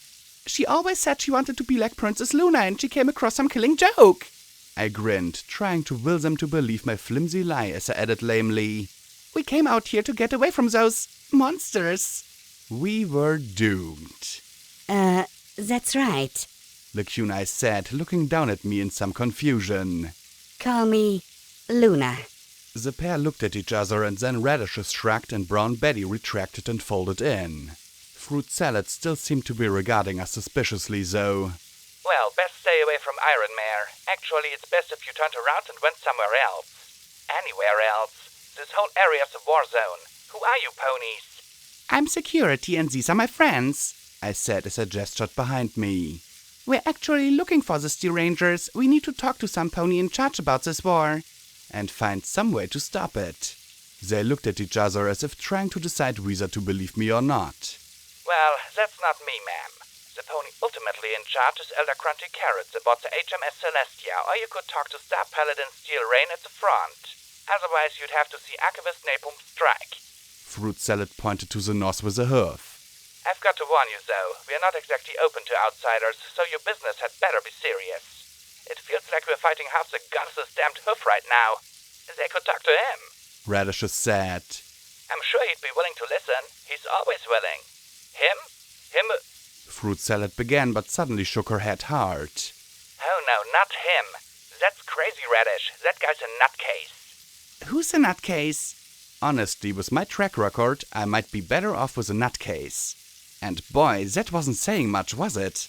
Paladin bombs. Fruit Salad muttered. Personally, I'd stay away from him. The guy's a complete freak. You just don't like him because he's a unicorn. Radishes chided. No, I don't like him because he's a nutcase who sawed off his own horn to become a paladin. Fruit Salad countered. Okay, maybe the nutcase option wasn't so good. Not that this conversation's wandering into Freakyville territory, but what are you two doing out here? P21 asked as he looked at the pair. Well, you're not Reapers, so I suppose it'd be okay to tell you. We're skirmishing, trying to keep all the gangs from organizing. We're outnumbered, but not outgunned. Fruit Salad said, and the machine gun thing let out an ominous clack as something loaded. We were playing tag with some Philly flashers near their base when they hit one of us with a spark grenade. Completely fried his systems. He's probably dead. Of all the gangs, the flashers pose the biggest threat with their shock mines. One or two of those and we're sitting ducks. He's a male. You know flashers like to play with them before finishing them off. Radishes commented. I gave an inward groan. Doesn't any pony just have normal sex in this place?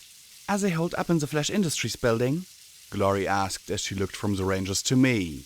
Yeah, that's their main base, not a settlement, just where their leader, Diamond, issues orders. Anything else? Numbers? Do they keep slaves? I asked and saw P21 wince. A few dozen, and no, flashers don't do the slavery thing. Robbery and release mostly, unless you're a Buck or a Steel Ranger, then they'll dust you. Radishes said. Not at all like the boomers. Those freaks are sick. They like taking families, wire up mom and dad and send them out as suicide bombers. Otherwise they'll cook the kids. You see any pony wearing red? Kill him. Red, it's dead, I muttered with a small smile. I think I can remember that. Any other gangs? Just the Highlanders, but they're not as bad as the rest. You can find them off to the east. Some zebra tribals or something to the northeast. Ghouls, of course, creeping all over the place. And the damned Enclave. Radishes said, and at once Glory stepped forward. What's that about the Enclave? The Grey Pegasus asked with a worried frown. They're skulking all over this fight, not really picking a side, we think. But there's a lot of Reapers with bright and shiny energy weapons and spark grenades. Fruit Salad said as the Ranger looked to the north. Might be from the Phillies, but they usually don't give away their toys. If you could confirm it, I know Star Paladin Steel Rain would appreciate it. I chewed my lip in thought. I'll see what I can do, was all I could say. I'd have to get a better look at what I was dealing with before I could commit. Thanks. Gotta get the Earth under control. Like the Star Paladin says, it's our duty to safeguard the technology of the kingdom. Can't let these Reapers control the city. Fruit Salad said, turning to Radishes. Come on, let's go play some more tag. The two disappeared into the rain. We took some cover in some ruins, mostly to get out of the rain again, but also to talk. A stream trickled through the middle of the blasted shop we were using. Not exactly a place to hole up for the night. So, is there a plan? P21 asked softly, rubbing his leg idly as he looked at me. His eyes seemed to say, more of a plan than at Arch? There damn well better be. We need to get in good with the Steel Rangers, I said as I looked in the direction the two had gone. Otherwise, they're never going to listen, and hopefully, if we make them like us before telling them, they'll forgive us for starting this fight in the first place. And what if the war doesn't stop? Glory's question was one I didn't want to try answer.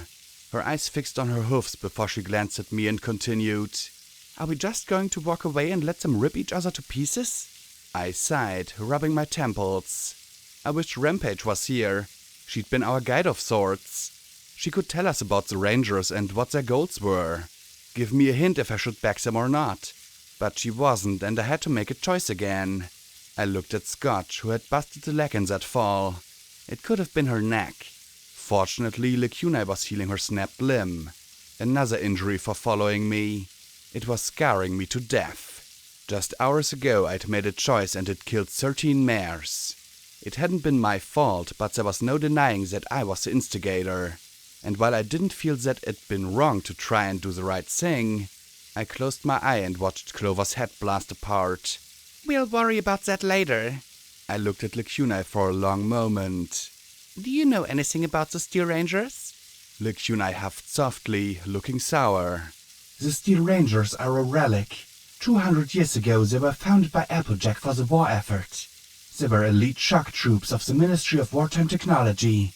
When the bombs fell, they weathered the attack better than the rest of the military and government. They retreated to their bunkers, made their silly oaths, sealed them up, and waited. When they finally crept out of their holes, they found themselves a formidable power. However, their ideology utterly prevents them from assisting others. Why is that? Glory asked in concern. I could understand why. Swap a few words and you'd be talking about the Enclave. The Alicorn fluffed her wings in irritation. They have the capacity to be protectors, but their ideology is to be stewards of Equestria's technology. Their oath is to protect technology, not ponies who would benefit from it. Over the last 2 centuries, that ideology has defined them.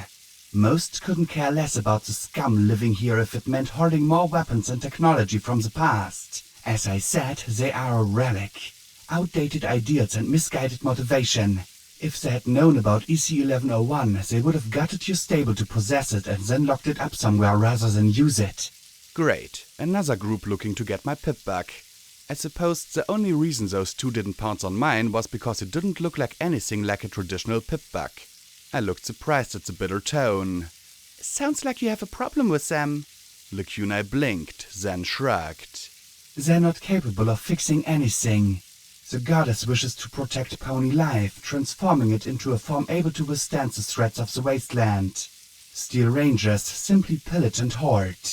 They also recognize that Alicorns are the future of the pony race and so persecute us with extreme prejudice. Most of our losses have been to their weaponry. She looked in the direction the two had gone. I was honestly quite surprised that they believed you, but I suppose your excuse was explanation enough for why one of my kind would be alone with a group of ponies. Well, that was going to be a problem. And the fact that these flashers were not going to mix well with P21... I closed my eye as the rain streamed in ribbons around me. I felt something crumbling inside me as I leaned back against the cracked wall. It was like I was a bag that was slowly deflating. The wasteland had beaten me once in '99, almost again out on Star Point, and now I felt it creeping through me. Insidious thoughts, horrible thoughts. It was like there was a battle going on inside me and I was losing. Because I didn't want my friends hurt anymore. What are you thinking, Blackjack? Glory asked as she knelt beside me, shielding me with her wing. I opened my mouth and closed it again. It was like a band, slowly constricting on my brain. I had to say it, but it was like the words were in some strange language. I rasped, then choked. I couldn't say it. I had to, but I couldn't. She doesn't want us to go with her, P21 said quietly. I kept my eyes squeezed shut and nodded. There was only the sound of pouring rain. But why? She asked in a hurt tone. I would rather get shot in the face again than hear that note in her voice. I don't want to lose you. I don't want to hurt you. None of you. The words were like poison dripping out of my mouth. I don't want P21 to have to fight mares like the Overmare. I don't want Lacuna killed for being what she is. I need to keep doing this, but you don't. You can leave. Go back to chapel. Go have a life that's not following me around getting shot up. I kept seeing Clover exploding before my eyes, seeing Glory's wing peel away, seeing P21 raped by the Overmare, me ramming Vigilance into Lacuna's mouth, images coming again and again. I imagined a small Pegasus with a sweeping mane holding me like Mom. You don't have to come with me. You don't owe me anything. I'm scared, all right? I'm scared to death that I'm going to get you all killed because I screw up. I saw Clover exploding as if in SATS. The fear in her eyes frozen between the instant she was alive and the instant she was dead. It was as fast as that. One mistake, one moment of random chance. I had no idea who she was. Just a name and a face and a death because I couldn't keep a cool head. No pony spoke for the longest time. Then Glory asked faintly, Do you think I have a life in chapel? I turned to look at her to ask how she could say that. Her moist eyes stared into mine. My life is with you. Not in chapel. Not even in Thunderhead. With you. P21 just rubbed his hind leg, looking down at the knee. I still remembered the sound of Daisy's baton striking him. I can't make it here without you, Blackjack. I thought I could once. I thought that once I was out, I'd leave and find something better. And maybe there might be something someday. But right now, you're the only thing keeping me together. Maybe someday Chapel will do that for me. Maybe. But sorry, I'm not smart when it comes to this stuff. Stable ponies got to stick together, Scotch Tape said, swinging her limb experimentally. Chapel was nice and Virgo is funny. She just loved my pip-bug. But I want to be with you, Blackjack. You're the closest thing to family I've got. Oh, that made me cringe inside, but P21 didn't say a word. He just kept rubbing his aching leg. Damn it, being with me is going to get you killed! I snapped at the four of them. There was no answer right away. I don't want you to die for my stupid quest! There are worse things to die for, P21 said quietly. Every pony dies eventually. We could die in 5 minutes or in 50 years, with you or on our own. You can't protect us by sending us away.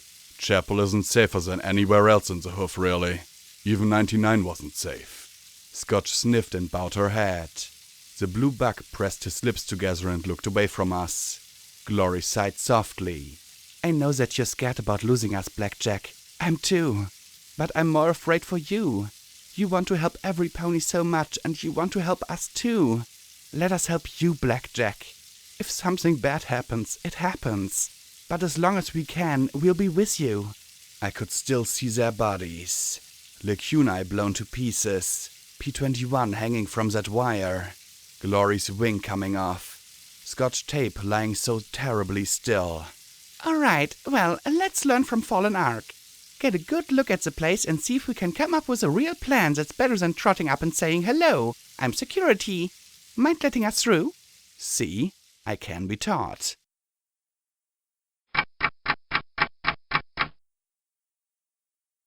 Flash Industries had at one point been the premier designer of arcane energy matrix devices, specializing in beam and pulse magical energy weaponry and protective energy fields. It was one of dozens of companies started and supported by the Ministry of Wartime Technology and was dedicated to giving Equestria a brighter, safer, flashier tomorrow. Tours of the building were every morning and evening, 10 bits per adult, 5 for colts and fillies, foals get in free. I knew it from the hundreds of brochures that littered the ruins around the building. Said building was scorched, but the company logo still glowed brightly on the front face. Flash, in white with rainbow lines underlining the name. There had once been several other buildings around the main office structure, but they had crumbled and fallen in on themselves and made a wall of rubble with the old front gate as the only convenient way through. The 10-story headquarters also had rooftop turrets. From the third floor of a nearby gutted office building, I picked out 2 entrances besides the front one.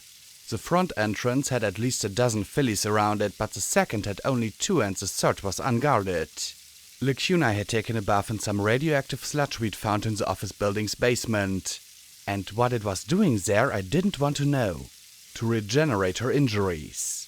There was something fundamentally disturbing about the way she splashed it all over herself. No pony should have that much fun in magical waste.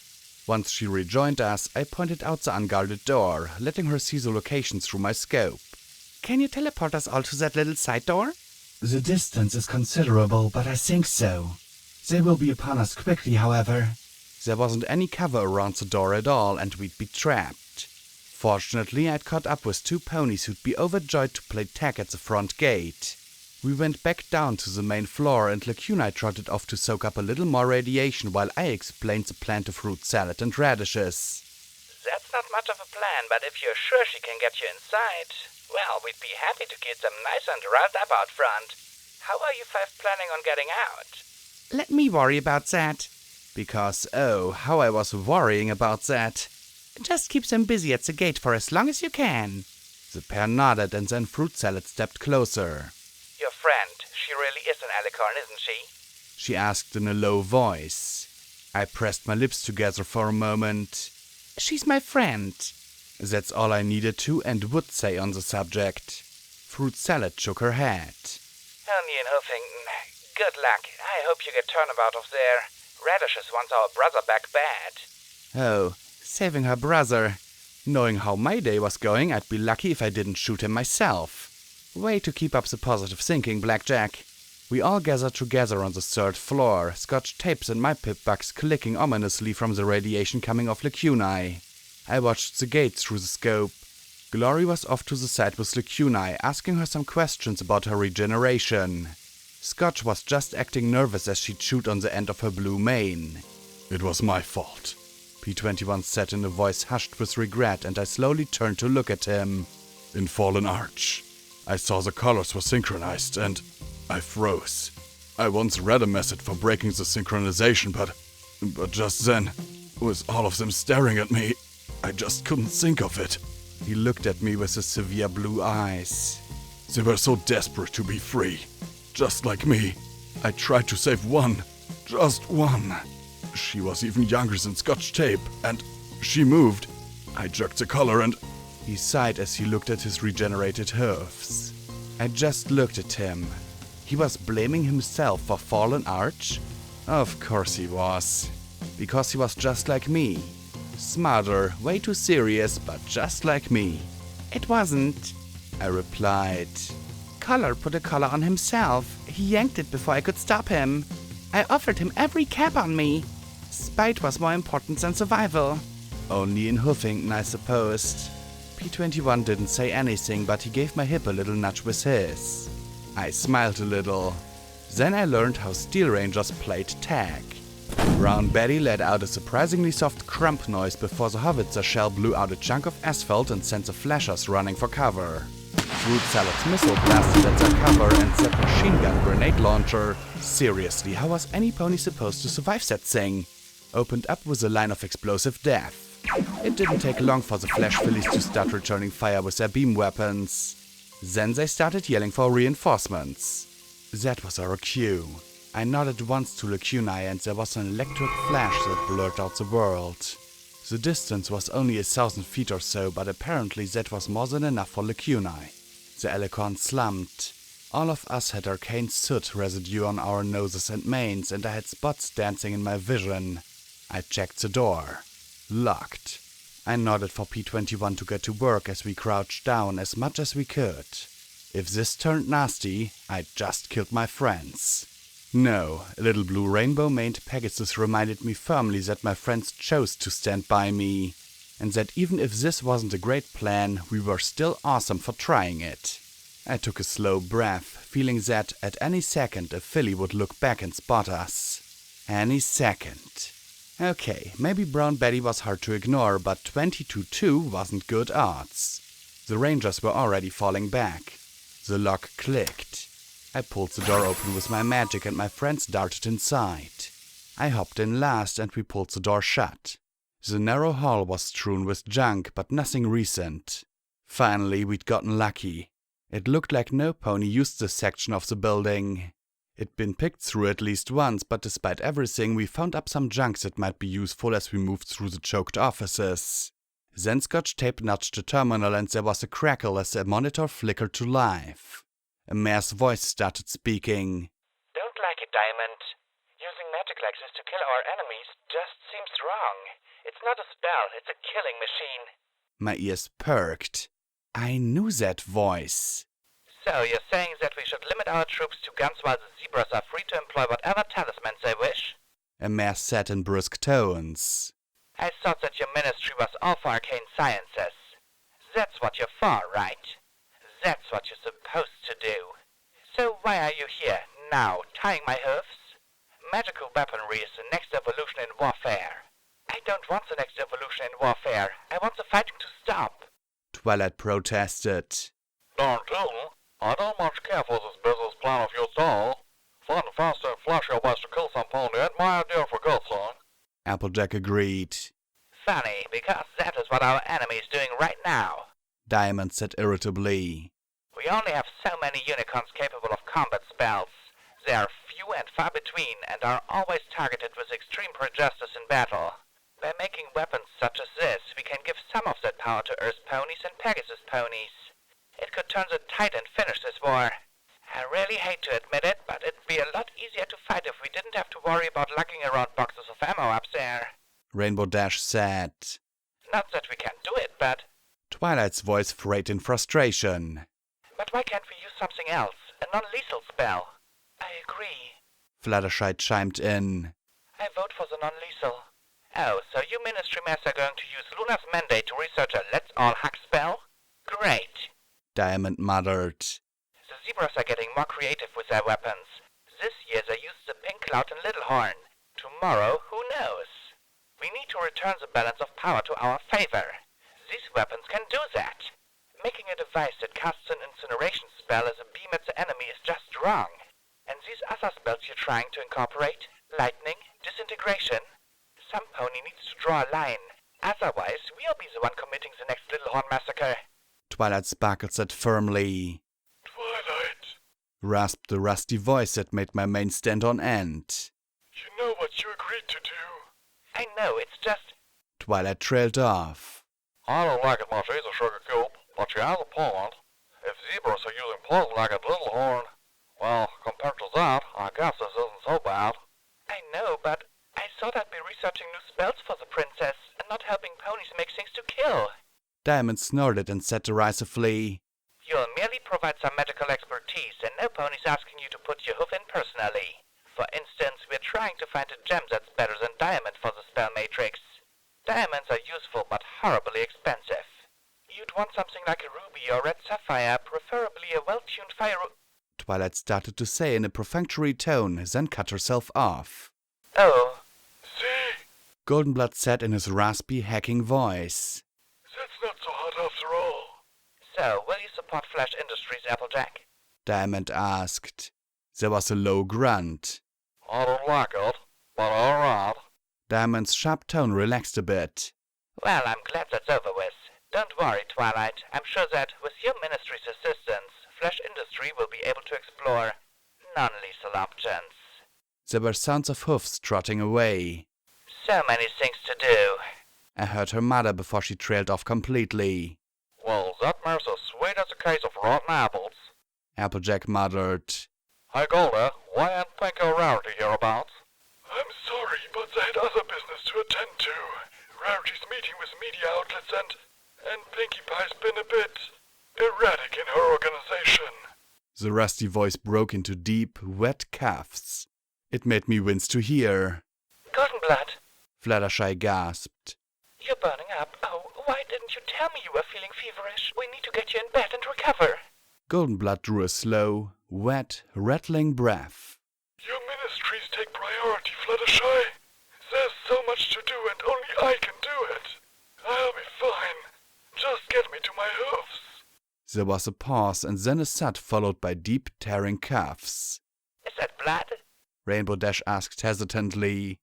Maybe you should go rest. You look half dead. One would hope. He muttered. I'm taking you someplace you can rest, Golden. Fluttershy said firmly. Or as firmly as Fluttershy ever said anything. If that's okay with you. He drew a shaky, rattling breath, then muttered. You are too good for this world, Fluttershy. The coughing grew fainter and fainter. Finally, Twilight Sparkle said, Is he trying to work himself to death or something? I reckon there's something mighty powerful behind all that. Tain't fair. This war seems to ruin the best of us. Applejack muttered. Please, Luna, listen to him about postponing the gala. Shoot, having a party while trying to get all the stuff organized? Tain't happening. My ministry's all done. Rainbow Dash chuckled. Easy when your ministry's not doing nothing. Hey, we do things. Awesome things. Which is why we're done first. But I thought about the conversation she'd had with Goldenblood and that ratty book from Rivet's ancestor. What was the Ministry of Awesome really planning? Anyway, all these stupid meetings made me miss breakfast. Want to go get some lunch? We can hang out together like old times. Oh, I can't. I only came here to meet with Diamond. I've got an appointment with the princess in an hour and need to get back to Canterlot. Twilight Sparkle said awkwardly. Applejack sighed. Yeah, well, I got, let's see, maiden. Oh, looky here, another maiden. She sighed. I'm plumb maiden out. I thought being in charge meant we could tell them to back off and do what we want to do. Rainbow Dash protested. I never get to see you guys. I don't think the six of us have been together since we started this whole thing. Well, it's important, Rainbow. All of Equestria counts on us. Twilight said reasonably. She really sounded as if she meant exactly that. Yeah, it's a Pac-Man responsibilities than just apple buckets, that's for sure. Rainbow Dash sighed. Just don't like it. Well, then, I guess I'd better get back to Cloudsdale, or something. Cheer up, Rainbow. I'm sure that when this war's over, we'll all be together again. Twilight Sparkle said brightly.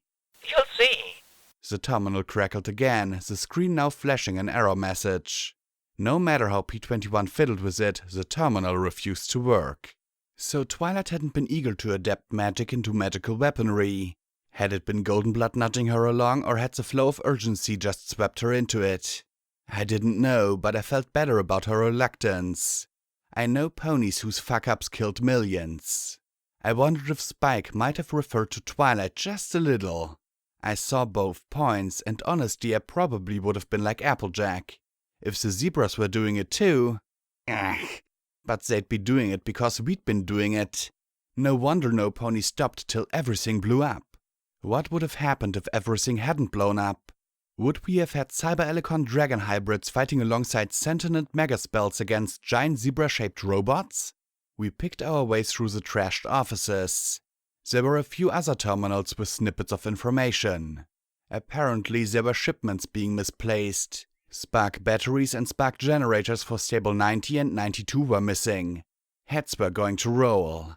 Questions about the AER series and the swap from rubies to emeralds. A notice of a pony having a baby. A notice of praise for the mother. 5 nasty comments about how she got that way. Honestly, didn't ponies have anything better to do 2 centuries ago?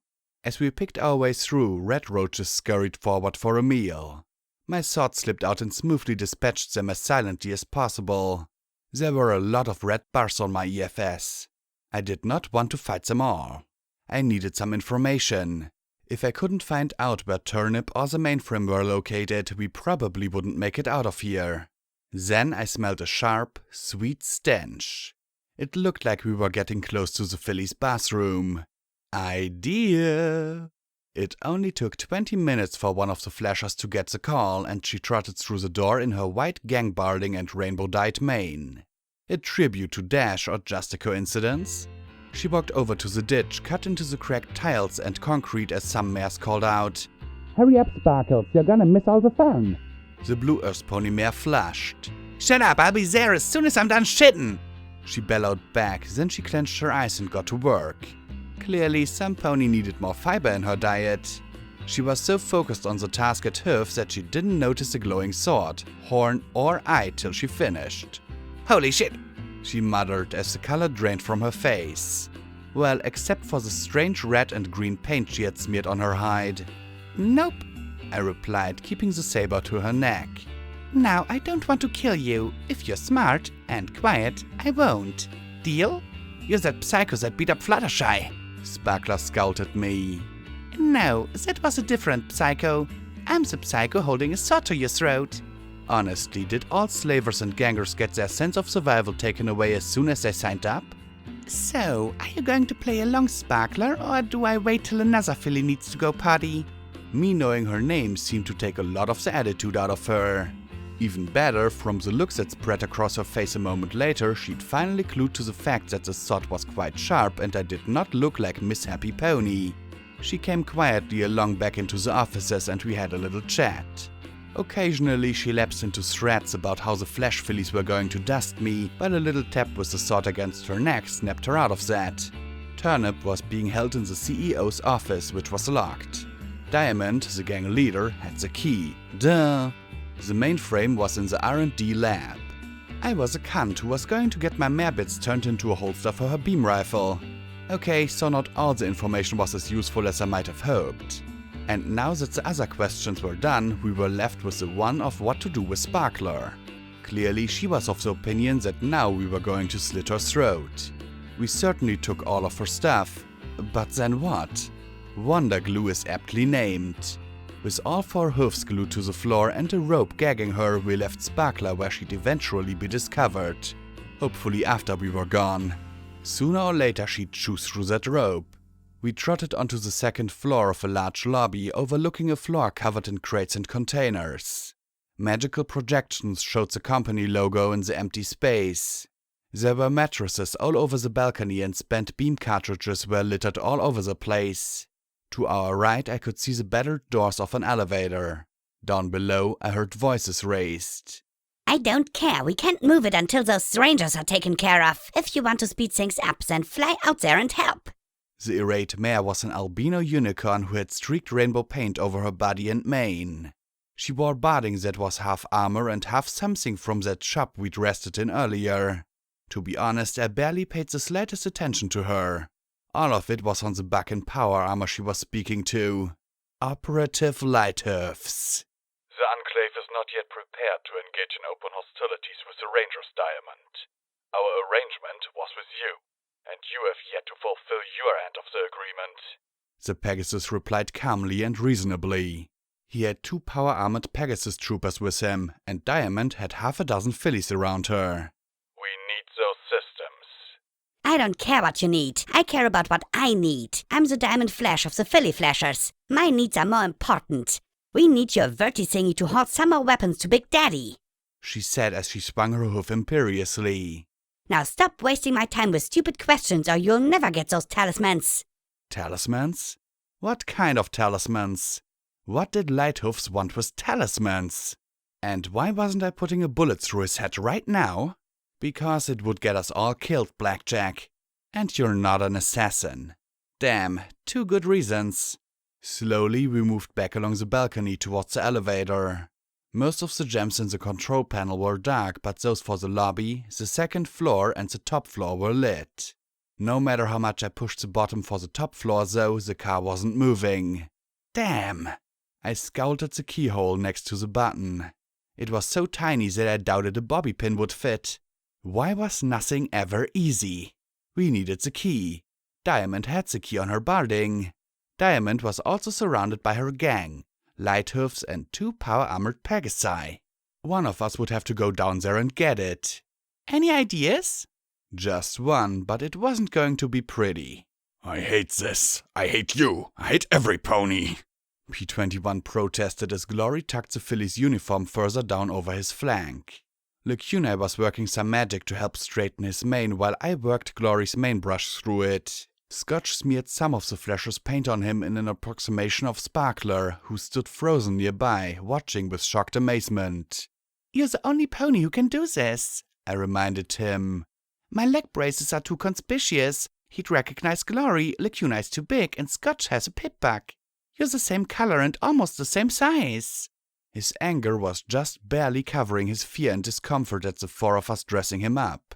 Glory was taking great care not to set him off with a careless touchback there. "Go down, get the key, meet us in the elevator." Get the key? Just like that, he muttered. Gee, you make it sound so easy. I sighed and looked him in the eye. "P21, if you really don't want to do this, tell me. We'll figure something else out. Maybe we could take them by surprise?" That was a lot of ponies to try and surprise, though. He sighed and looked away. No, I think I can do this, just if something goes wrong. I don't want to fail you again, Blackjack. He rubbed his regenerated forehoofs against each other. "Then don't," I replied with a smile. "And don't worry about failing me." Yeah, worry about getting caught, he muttered. There wasn't much difference between him and Sparkler now, and the mare was just watching us with a disturbed look. He trotted to Sparkler, who tried to pull back, but with her hoofs glued to the floor, well, he whispered something in her ear and her eyes widened. She nodded absently, then started and glared. But that seemed to be answer enough. Some things never change, he muttered and then took a deep breath. Just promise me, whatever happens, do not start shooting, all right? That made me even more apprehensive about this plan. It would have been one thing if it were me down there, but P21 seemed to know what he was doing. Please know what you are doing, P21. We moved over to the elevator as I watched him, damn, where'd he learn to walk like that? Walk down towards the meeting with a casual step. Just another flasher coming up to back up her boss. Nothing unusual. Just turning towards her pockets. "Bitch!" Diamond roared as she wheeled on P21, the other fillies turning on him. Instantly I brought up my gun, sighted her skull and nearly took her head off before I saw P21 look back at me as he was set upon by her guards. Then he was saying something about turning over technology to its rightful owners. I couldn't quite make it out amidst the babble. Suddenly Diamond's lips curled in a nasty smile. "Oh, so the Rangers sent one of their little spies." "Come here to free your brother." She snickered. "Sucks to be you. Now I have a new toy boy." I saw the tremor run through him and licked my lips in apprehension, moving the crosshairs from him and back to her. Lighthoofs frowned as he looked at P21, then at the paint-smeared boss mare. "We need to kill him. Word cannot get out that I'm assisting you." Now my rifle was on him, but why couldn't I snipe 8 ponies at once? His demand, however, prompted an even nastier smirk from Diamond. "If you want him dead sooner, then you'd better get that Vertibug here and get those guns to Big Daddy. We're going to wipe the Rangers out of the hoof once and for all. Then you can take your VC idiots back up to the clouds where you belong." "And the status quo is preserved," he finished, frowning at P21. "You'll be sure to dust him when you're finished playing." "Well, I'll have to share him first. Give the other ladies a ride. Then I'll dust him. It'll be over in a flash." Diamond said as the unicorn floated a key out from around her neck and passed it to one of her guards. "Take him upstairs. While you're up there, you can have the other one. I'm done with him." The unicorn guard prodded P21 with her beam pistol and he rose sullenly to his hoofs. "So, you've got a Vertibug to call and 2 Rangers outside to dust. I have to make sure it's ready to move," she said, and then feigned remembering. "Oh, yes, and you get those worthless talismans. Honestly, doesn't the Enclave have targeting talismans of their own?" "Of course, and they are very carefully inventoried. I need talismans that are off the books," he said slowly and carefully as P21 was marched to the lobby elevator. "Enclave games, honestly," Diamond said as she trotted towards the guarded door with Lighthoofs following in her wake. The elevator doors beneath us chimed faintly and then opened. A moment later, they closed again. I tapped the gem beside the elevator doors on our level and they opened. The flasher looked back at me in shock, just long enough for me to slam Taurus's rifle butt into her face. In seconds, we'd pony piled into the now cramped elevator. I looked down at P21. You plan to get caught? I asked Sparkler if Diamond always got first shot at the bugs she captured. He replied with a smile. I figured it was an alpha mare. Sing. I squealed in glee, hugging him tight. I love a smart pony. He gasped. Touching. Too much touching. I released him, both of us flushing. The elevator rose up to the top floor and my jaw dropped. I'd only come across a hooful of places that were actually clean. But this wasn't just clean. This was spotless. Shiny even. I gawked at the sight of it and immediately felt my mane start to crawl. The reception room was polished marble, the walls decorated with glowing magical lines of red, green and blue. Magnificent wooden doors bedecked with gems glittered before me as if tantalizing me with what lay beyond. What is this? I asked, then looked back at the concussed guard. Damn, now I wished I hadn't hit her so hard. We trotted out into the pristine space. As clean as it looked, it still had the musty reek of below. There was a primly dressed mare behind the desk, next to the door. She looked up from her magazine and smiled pleasantly. Hello, I'm sorry, but Miss Diamond isn't available at the moment. If you're here for an appointment, I will try to reschedule. I apologize for any inconvenience this has caused you. I gaped at her in shock, then arched my brow. We don't have an appointment, I replied lamely. Oh, well then, welcome to Flash Industries, home to many amazing and miraculous magical products. I'm sorry, but Miss Diamond isn't available at the moment. I'm sorry, but all senior staff are unavailable at the moment. If you would like to schedule an appointment, I will do so now. If you like to wait, I would be happy to answer any and all questions you might have about Flash Industries until some pony becomes available to see you. The white mare smiled as she stared at me with her blue eyes. She reminded me of a cleaner, nicer version of the mare below. You're Diamond's secretary? Glory asked with a concerned frown. I'm an automated photonic answering service based on Miss Diamond's secretary, Miss Barrel. I'm afraid that Miss Barrel is out of the office at this time. Would you like me to contact her for you? The projection asked brightly. No, Glory said quickly, then looked back at me. Notice a resemblance? P21 nodded and I looked from one to the other. What? I'm guessing that Diamond downstairs is a descendant of Miss Diamond's secretary. The system thinks she's still alive. I pointed at the mare behind the desk. Then what is that? Scotch Tape trotted up to the mare and stretched out her hoof. The mare flickered in place as she smiled pleasantly down at the filly, waving her hoof back and forth inside the hologram. Cool! So she was a projection too, like the professor, only a machine. I need to get inside Miss Diamond's office real quick. I'm sorry, but that's not allowed. If you would like to wait until Miss Diamond is available or schedule an appointment, please do so now. The projection said brightly. What are you? Scotch Tape asked. A ghost? The projection regarded her fondly. I'm an example of some of the most exciting holographic projection technology developed at Flash Industries. Although we are well known for our line of magical personal defense equipment, Flash Industries is also a leading developer of light manipulation magic. Thanks to our partnership with the Ministry of Arcane Sciences, Flash Industries has worked to produce our latest and most exciting creations. What kind of creations? Glory asked. I'm sorry, but you'll have to be more specific. Are you interested in our personal defense equipment, holographic technology, magic shield technology, or other technology? The projection asked in a slightly condescending tone.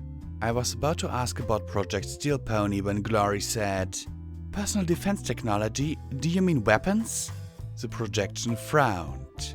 Flash Industries dislikes the negative connotations associated with that term. Our personal defense products are designed with the intention of protecting our users from harm through the application of potent, pinpoint magical force. While most famous for our beam weaponry, we have also branched out into alternative magical effects. However, please be aware that such items must be contracted through our military or Ministry of Awesome sales representative. So they didn't like the term weapon? Surprise, surprise. What are holograms? Scotch Tape asked, then shrunk back a little at my eye twitch and faint growl. What? Flash Industry has developed an exciting line of magical projection technology able to duplicate almost any image with 99.8% accuracy. Utilizing multiple projection points, we are even capable of maintaining images when a single projection source is blocked. No more annoying shadows in your image. Combined with our shield products, we are predicting exciting new hard light products to be made available at Flash Industries in years to come. Her cheeriness was getting on my nerves. Okay, so tell me... Magic shield? P21 asked with a frown. I hissed through my teeth as my eye went flat. He's a smart pony. Don't shoot him. He's a smart pony. Our latest and most exciting products to date are our magical shield products. By projecting a barrier of arcane energy, we have been able to protect vital military and government properties all across Equestria.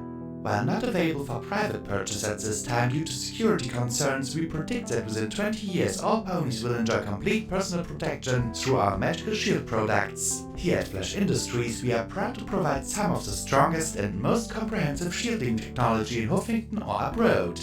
But it didn't have enough power, I blurted. The Huffington shield failed because it didn't have enough energy.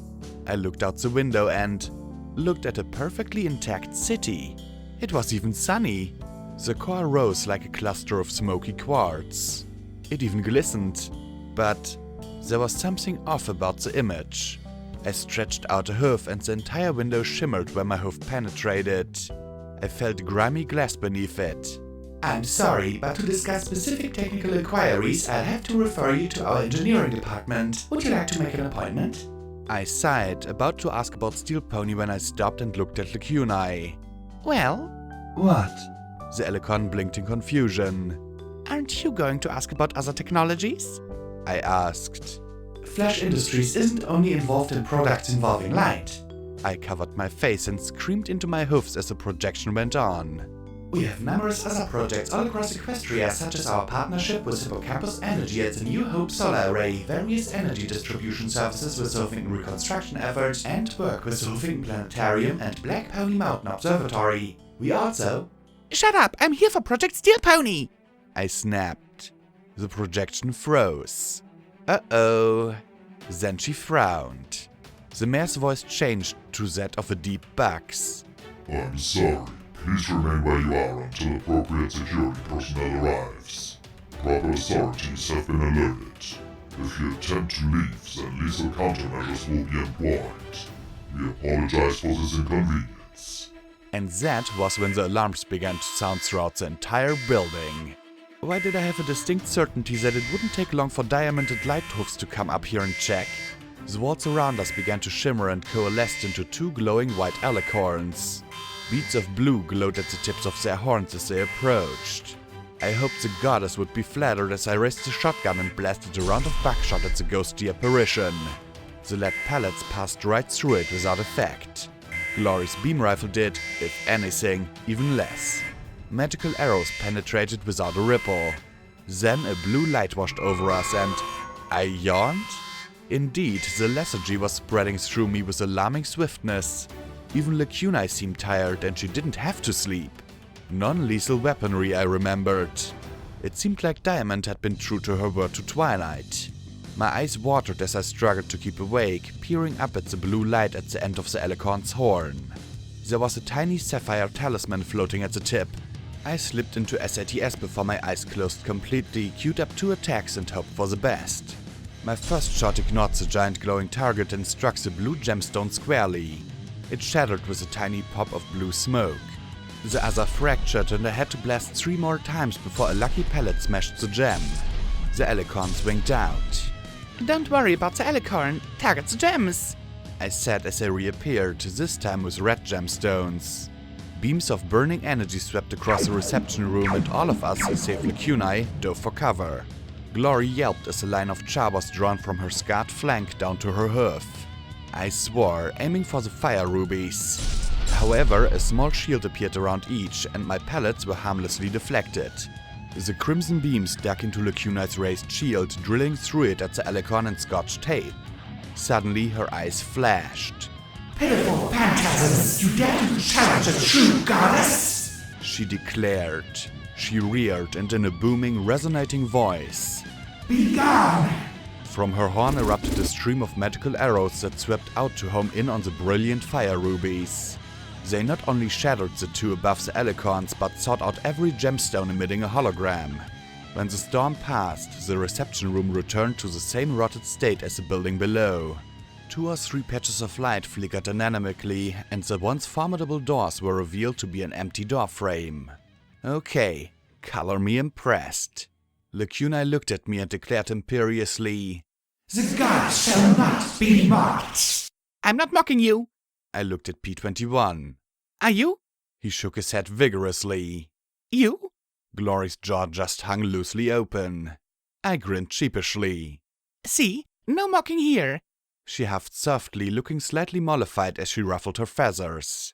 Head held high, she strode through the doors into an office decorated with more holograms. It appeared spotless, but you couldn't hide that reek of molten mildew. Turnip? I called out as I stepped through afterwards. Hey baby, I'm right where you left me. Ready for another ride on the turnip wagon? Oh. The tan buck was tied spread eagle on a bed that looked very out of place among the holograms. From the looks of things, he was far from distressed. I thought you'd be someone else. I'm security. I'm here to rescue you, I said a little skeptically. I mean, if you're not busy. Glory covered Scotch's eyes with her wing again. The filly then brushed it aside and looked critically at the bound buck. I've seen bigger, she said flatly. For some reason, that seemed to blow something in Glory's brain as whatever she'd been about to say died in her throat. I was a little surprised too. Hadn't Glory heard of sex ed? Unclavers were weird. Turnip was a pretty plain-looking earth pony buck. Tan was a brown mane. He gave a small grin. Well, you don't have to. I'm fine here. P21 sighed, covering his face with his hoofs before he said, I'm your replacement. She's throwing you to the rest of the fillies, then you'll be dusted. His face added an unspoken, idiot. Turnip's grin faded and he yanked against his bonds. Oh, well, in that case, rescue would be very welcome. Yes, sir, thank you, please. I shook my head as I approached with the sword. He looked down at his other head. Stand down, boy. It's got a mind of its own, he said as I smiled, turning the blade over and over as I grinned down at him. His eyes grew panicked. Get down! I rolled my eye a little. Don't worry, I promise not to take too much off the top, I said as I raised the sword to cut his bonds. Maybe the guy didn't deserve it, but honestly, staying here with these gangers for sex? Really? At that moment, the elevator door chimed and the buck fell from his attention as 8 flashers spilled out and immediately began firing red beams of incineration magic at the lot of us. The bed was the biggest thing for Glory and I to take cover behind, so we found ourselves shooting over Turnip as I tried to slash him free. Splitting my concentration wasn't doing much good for either accuracy. I swapped to the rifle, saving my SATS for Diamond. Cut me loose! Cut me loose! Turnip bawled as we blasted over him, keeping the flashers back. Scotch Tape, Lacuna and P21 were behind the large office desk. Persuasion summed, but there was a unicorn quick enough with a shield spell that the grenades bounced off and back at us. Shut up and think small! I shouted as I reloaded my rifle. I managed to get through 2 of the bindings. Then the elevator door chimed again and out stepped more flashers. Behind them was Diamond, a Gatling beam weapon floating above her and a sphere of shimmering light surrounding her.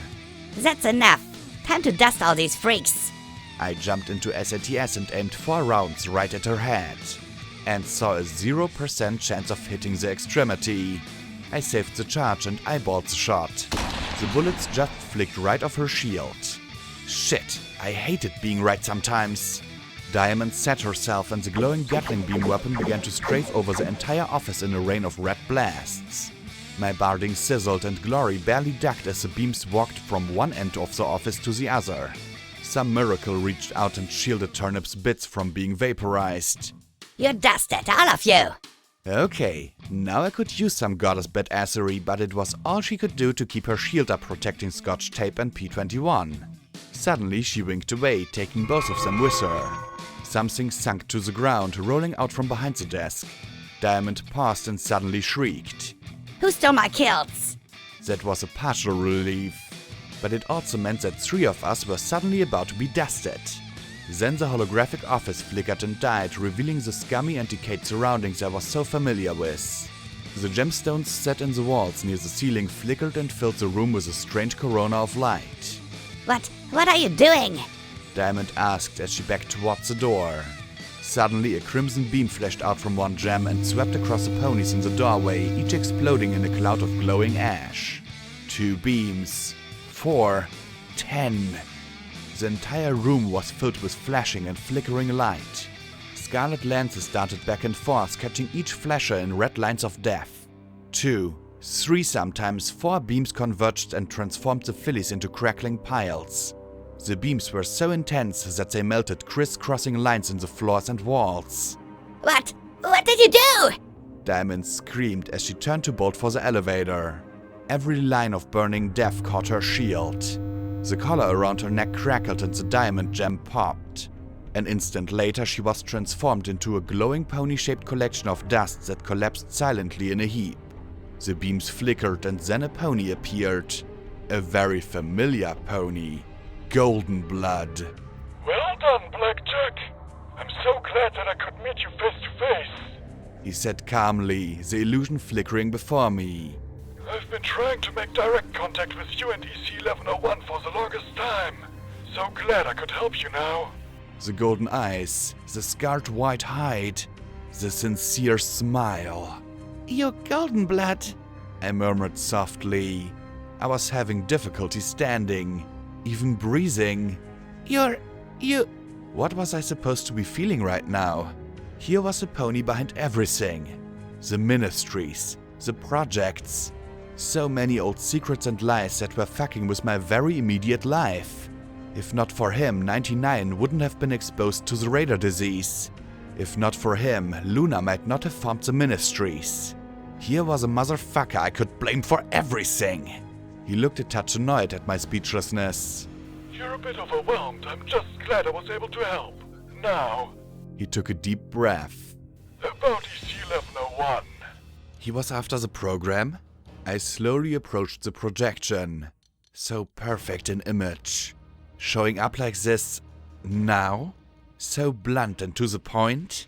So not Golden Blood. He should be schmoozing, trying to make a connection between me and him. what did you do to Fluttershy? I asked softly. Fluttershy? It was just a moment of incomprehension and confusion. What was the name of the mare you sent down the shaft? I asked louder. He scowled at me. How dare you! No shock that I knew he'd killed a dead mare to protect one of his secrets. Glory, get Turnabout of here, now!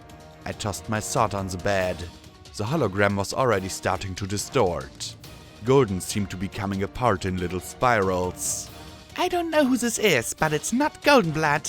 Suddenly, the beams flashed on my leg and I felt a tangible force lift the limb into the air. Goldenblood's voice had dissolved into a mechanical, inequine scream.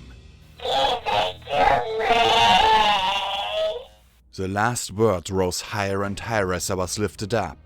I had no idea where the magical shield came from. Perhaps it was built into the office? Regardless, it held me up by my pip back. It rattled madly. 2 other shields around my rear hoofs were pulling in the opposite direction. I raised my shotgun, but a beam sliced it in 2. Then my focus went all to hell as I felt my torso start to stretch. This thing could have just burned through my leg. Instead, it was simply going to tear it off. I gritted my teeth, not giving it the pleasure of screaming as I felt my leg bones start to stretch. I wondered what would be the first to give. My bones? Muscles? Skin? Glory, get out of here! I screamed and kept screaming. Torn to pieces. Slowly. Exactly what I deserved for Scoodle. For the clinic. For Clover. This really wasn't that bad. This was poetic. Glory had cut him free. Now they could run as the voice screamed higher and higher. Except that Glory wasn't running for the elevator with Turnip. She was running towards the desk. Running towards the small object that P21 had dropped. The metal apple with a blue band.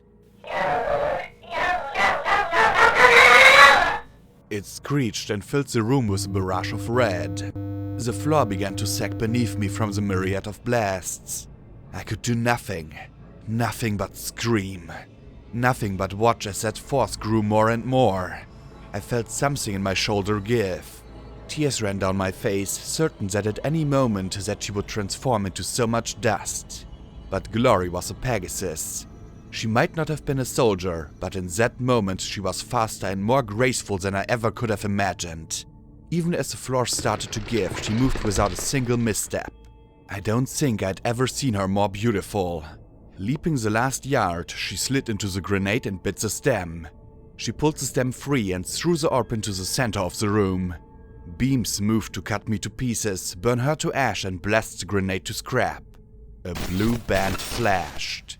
The electronic voice screeched and blurred into one long crackle before it cut off completely. The gemstones gave one last flash, then shattered in rapid succession. I dropped in a heap, my limbs screaming in pain as I lay there on the slumping floor. Slowly, I sat up. My right foreleg dangled at my side. I wondered if it even worked anymore. I looked at her with the stem still in her mouth and gave a weak grin as I wept at the same time. There was a resounding crack and rumble and my world began to fall. I just looked helplessly as Glory leapt back at me. I thought that I'd seen her move fast before. Now, time seemed to stretch out as I felt the collapsing floor shift and give way beneath me. Her wing beat as if trying to fly the distance. I was measuring time in heartbeats, and there was an eternity between each. She reached me, scooping me in her hoofs, lifting me, moving me to the side, to safety. Almost. My pip-bug lodged in a fork of twisted metal as the floor fell away completely. My left foreleg wrapped around Glory and held her tight as we dangled over the wreckage a dozen feet below. Sweet Celestia, it hurt. It educated me in all kinds of horrific experiences of pain. I wasn't even sure if pain was what I was feeling anymore. But it didn't matter. Glory was alive. I was alive. I looked into the most beautiful eyes in all of Equestria. I'd been mistaken. This was the most beautiful I'd ever seen her. Then the floor below us gave a colossal shudder and broke free with a roar that made my ears throb. The entire building shook and I felt my pip-bug start to twist out of that metal fork. The next floor gave, and the next. And now the entire gutted shell of Flash Industry was full of collapsing concrete and steel, noise and choking dust. My eyes burned, but I couldn't look away. She was starting to slip from my grasp. I could barely breathe, could hardly see, as the collapse finally reached whatever depths were in the tower, probably crushing the mainframe to dust. Bit by bit I felt my legs stretch. The brace began to give way. Hold on! I yelled, unable to do more than hang there. I felt the pip-bug slowly working free. I felt Glory slipping away. I looked into her eyes. So calm, so beautiful. I saw her wing, saw the stub beside it. The final price for my failure in the tunnels. I couldn't speak. I could only pray she could read my mind as I sought with every fiber of my being. Don't let go! Please, dear Celestia, save me! She smiled. The tension on my left leg suddenly released. She dropped and stopped just beneath me in a white glow. I clenched my eyes shut as I focused every bit of my will through my stupid, tiny, useless horn. I'd never been a strong telekinetic. All I could do was shoot things with it. But by Luna, I would happily lose my magic forever if I could just lift her up to the ledge. Take my magic, Luna, but let me save her. Please. My horns throbbed in time with my worthless, rotten heart. Do this. If I was ever going to do anything, do this. I dared to look. She slowly rose. A foot, two. I reached out my left foreleg to her as she stretched out hers to touch my hoof ever so gently. There was no fear in her eyes. Simply wonder. Simply love. And then there was a terrible stillness in my horn and the glow vanished. I was trapped in that horrible moment, staring into her eyes, feeling her hoof upon mine, and then Glory fell. Her screamed name seemed to echo on and on for eternity. Glory! Glory! Glory!